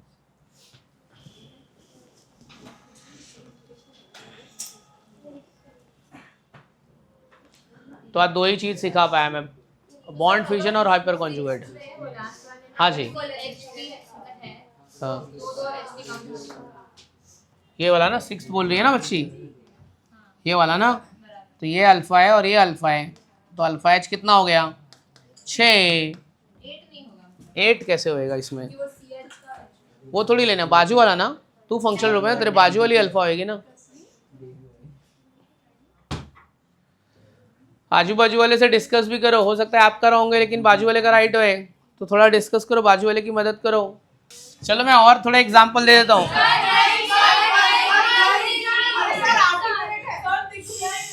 अरे तुमने ऑलरेडी लिखा है अपनी बुक में। हाँ ठीक है, मत लिखो।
क्या बोल रहे हैं?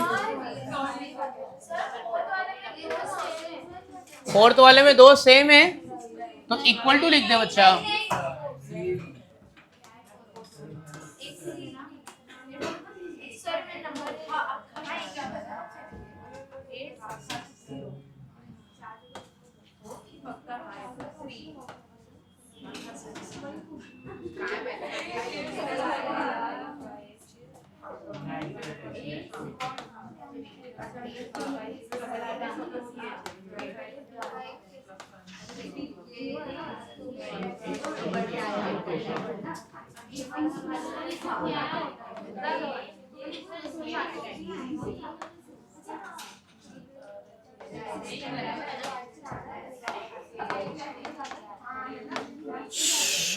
चलो जितना होता है उतना करो। क्या संजना कितना गलत कर दे रहे, इतना सारा वाइटनर। पहले ऊपर का 6 हो गया ना? हाँ बस ये सब सिंपल है एकदम। अरे यही करना है, स्टेबिलिटी डिटरमाइन करना है। आओ चलो यार, क्या है यार। चलो आओ देखते हैं। एक कितना 6 तक हो गया ना? ठीक है, अभी ये वाला देख लो जरा। कार्बोकेटाइन किधर है? ये सिस्टम है ना, इसके बाजू में ये अल्फा पोजीशन है, अल्फा पोजीशन। इस पोजीशन पे कितना एच है? अरे यार एक नहीं होता है यहाँ पे, 2 बॉन्ड दिख रहे हैं तो 2 नहीं दिख रहे तो 2 एच है। यहाँ पे कितना एच है? 2 एच है। तो कितना अल्फा एच हो गया? 4। तो इसका अल्फा एच हो गया 4। यहाँ पे ना ये CH3 होता है, क्या होता है? यहाँ पे कितना एच है? 1। तो 3 इधर का, 1 इधर का। हाँ ये अल्फा और ये अल्फा, तो अल्फा एच कितना हो गया? 4। ठीक है चलो आओ, यहाँ पे कार्बोकेटाइन, तो यहाँ पे ये सिस्टम है, इधर पे कितना एच है? अरे यार 2। कौन ज्यादा स्टेबल हुआ? तो इसमें क्या करेंगे? A equal to B is greater than क्या होएगा सी। कहाँ पे अल्फा, ये यहाँ पे अल्फा इस 2 कैसे, कार्बन की वैलेंसी 4 होती है, कितनी देर को दिख रही है 2 नहीं दिख रही है, मतलब 2 हाइड्रोजन है, समझी। अरे यार बॉन्ड लाइन स्ट्रक्चर में यहाँ पे देख, इसके पास कितना एच होएगा बताओ, 1, और ये वाले के पास में कितना है 3 है, कितना है 3 है, 3 और 1 4। ये देख ये इसके पास कितना एच होगा 2, इसके पास कितना है 2, 2 और 2 4, बॉन्ड लाइन फॉर्मूला है ना। चलो 8 9 10 सब करो।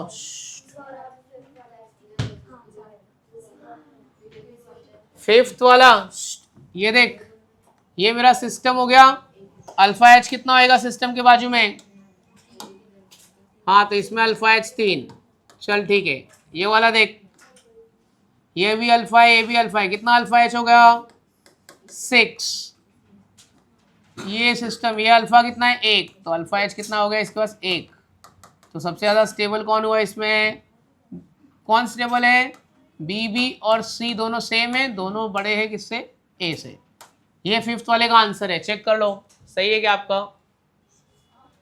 ए इसका 6 कैसे होएगा अल्फा एच, इसका 6 कैसे होएगा, वही हाँ, इसका अल्फा एच कितना होएगा 1 होगा, 1, इसका अल्फा एच 1 होगा।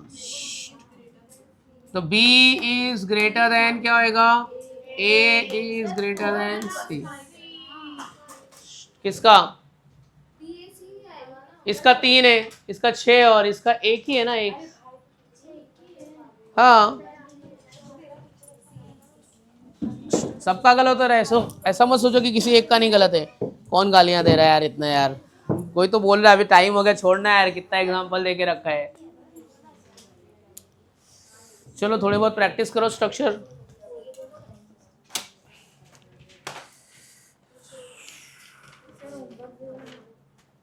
अरे भाई करो, क्यों होमवर्क देने का, और मेरे सारे होमवर्क असाइनमेंट में आ जाएंगे, मैं क्लासरूम में कुछ होमवर्क नहीं दूंगा, प्रीति मैडम को मैंने भेज दिया है होमवर्क, और याद दिलाओ आप मैसेज करके, प्रैक्टिस क्वेश्चन पेपर भेजो।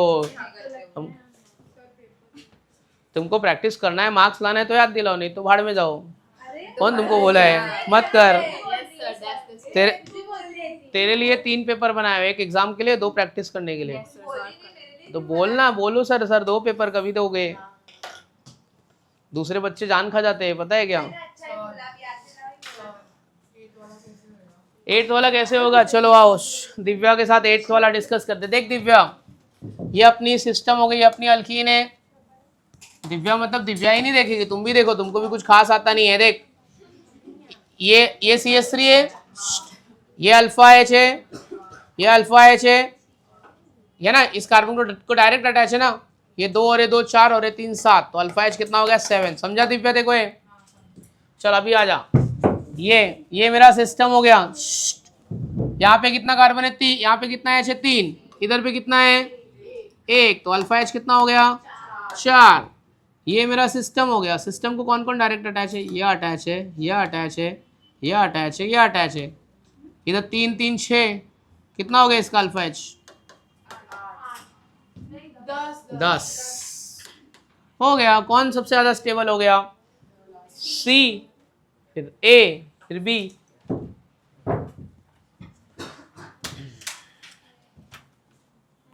आराम से कर, आराम से कर, टेक योर टाइम।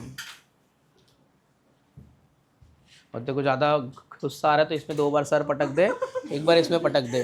गुस्सा करके क्या है, मतलब गुस्सा आ रहा है तो रिएक्ट तो कर, उसका रिएक्शन तो दिखना चाहिए ना, पटक दे 2 4 बार इसमें सर।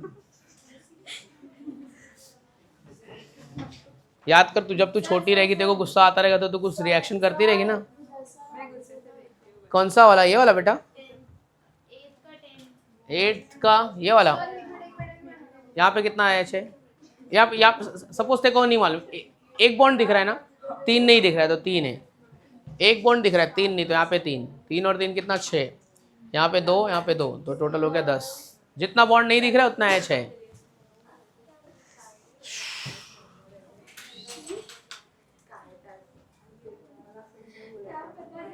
चलो अभी एक कोई मेरे को करके बताएगा, ये वाला 9th वाला कौन स्ट्रक्चर ट्राई करेगा।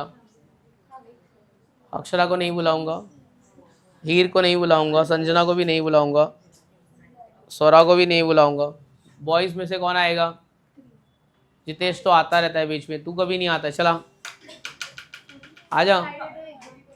अकेले क्यों बैठा है? जीओसी में अकेले नहीं बैठने का भाई, किसी को दोस्त बना ले, कोई तो दोस्त बनाएगा ना अपना।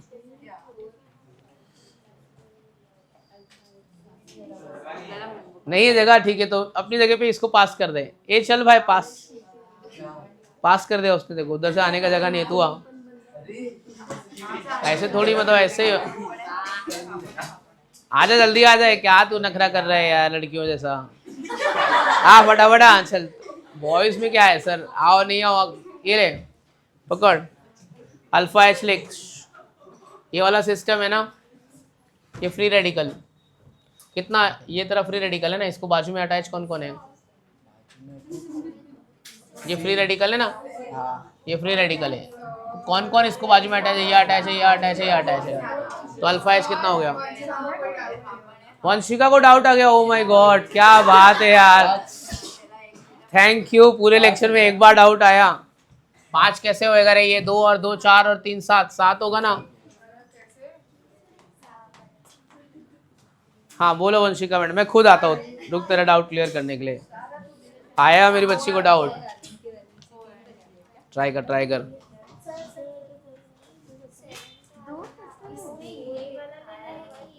डबल बॉन्ड को जो डायरेक्ट अटैच है सब आएगा, जितने डायरेक्ट अटैच है। हाँ डबल बॉन्ड के आजू बाजू में जो है सब ले ले, ठीक है। जो डायरेक्ट अटैच है नहीं दे इधर। हाइड्रोजन कैसे काउंट करते हैं? चलो वेरी गुड, इतनी देर से ये तो सबसे फर्स्ट सवाल होना चाहिए। कोई बात नहीं। कार्बन की वैलेंसी कितनी होती है? 4, ठीक है। पेंसिल से करो, गंदा करने का था ना थोड़ा, इसके लिए। ये देख, ये मेरा सिस्टम, यहाँ पे कितना एच होगा? 4 बॉन्ड होते हैं, एक ही दिख रहा है तो 3, कितना होगा? 3। यहाँ पे कितना होगा? 2 बॉन्ड दिख रहे हैं तो 2 होगा। यहाँ पे 2 2 4 और 3 7, बरोबर है। अब ये देख, यहाँ पे कितना होता है? 3। इधर पे कितना? 2, तो टोटल कितना हो गया? 5, बरोबर है। यहाँ पे कितना है? 3, इधर पे 3, इधर पे कितना आएगा? 2 दिख रहा है तो 2 नहीं दिख रहा है, 2 और, तो यहाँ पे 2, कितना हो गया अल्फा एच? 10, बरोबर है। तो कौन ज़्यादा स्टेबल हुआ? सी, ए, बी? 7। आप एक मिनट रुकना, ये 3 बाजू वाला लेना, तो बाजू वाले के बाजू वाला काय को ले रही है? यहाँ पे 1, ये सिस्टम हो गया ना, इसके बाजू में ये है और ये, तो अल्फा एच कितना होगा? 4। चल दोस्त हो गया, जा। हाँ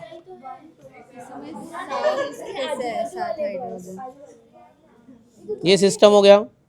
सिस्टम को कौन डायरेक्ट अटैच है? ये अटैच है 2, ये 2 और ये 3, बरोबर कि नहीं बरोबर?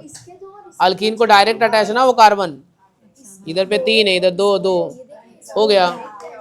क्या बोलती बच्ची, आ जाएगा कि थोड़ा मदद करना है? थोड़ा करते हैं, चले देख किसमें तेरे को डाउट है?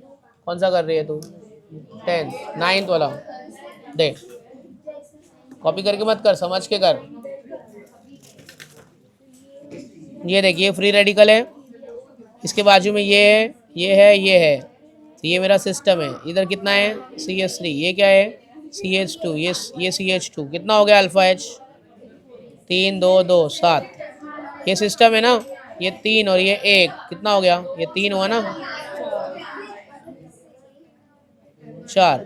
ये सिस्टम है, ये CH2, ये CH2, बराबर है। ये सिस्टम हो ना, ये सब तो बाजू बाजू में 2, तो अल्फा एच कितना हो गया? 4।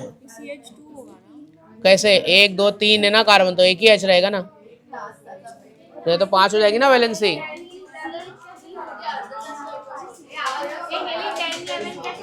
चल संजना आज एक तो कर, आ जाओ 10th वाला कर संजना।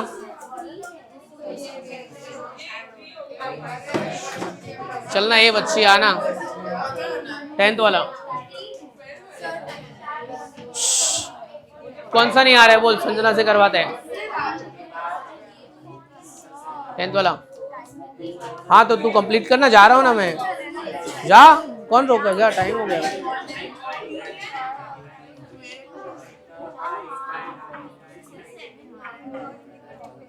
कितना होएगा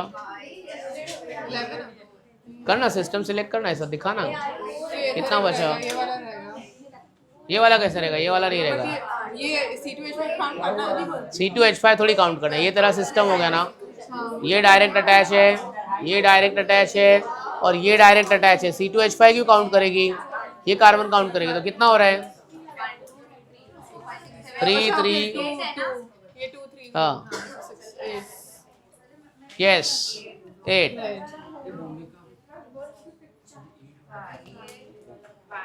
ये आपका सिस्टम, हाँ गुड। और ये वाला नीचे वाला, हाँ तो कितना हो गया अल्फा एच, हाँ कितना हो रहा है, 10 हो रहा है 12 हो रहा है,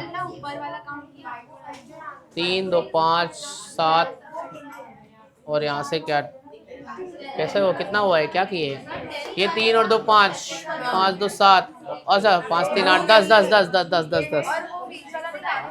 क्यों, वो तो अल्कीन है ना। नहीं नहीं नहीं, डॉट कैसे किया, वो सिस्टम है ना, गलती से कर दिया उसने संजना ने। हाँ ठीक है ठीक है ठीक है बस। कैसे रे, इथाइल मतलब CH2 CH3, तो अल्फा मेरा CH2 है ना, वो तो बीटा हो गया, बाजू वाले के बाजू वाला क्यों ले रही है। चलो ये कंप्लीट हो गया, और जा ए चल भाग, सब संजना थोड़ी करेगी, ये तू कहा जा, चल ऐसे बोलने का, सर मैं आती हूँ, चलो मैं करती हूँ, चलो चलो ये कंप्लीट करो और जाओ।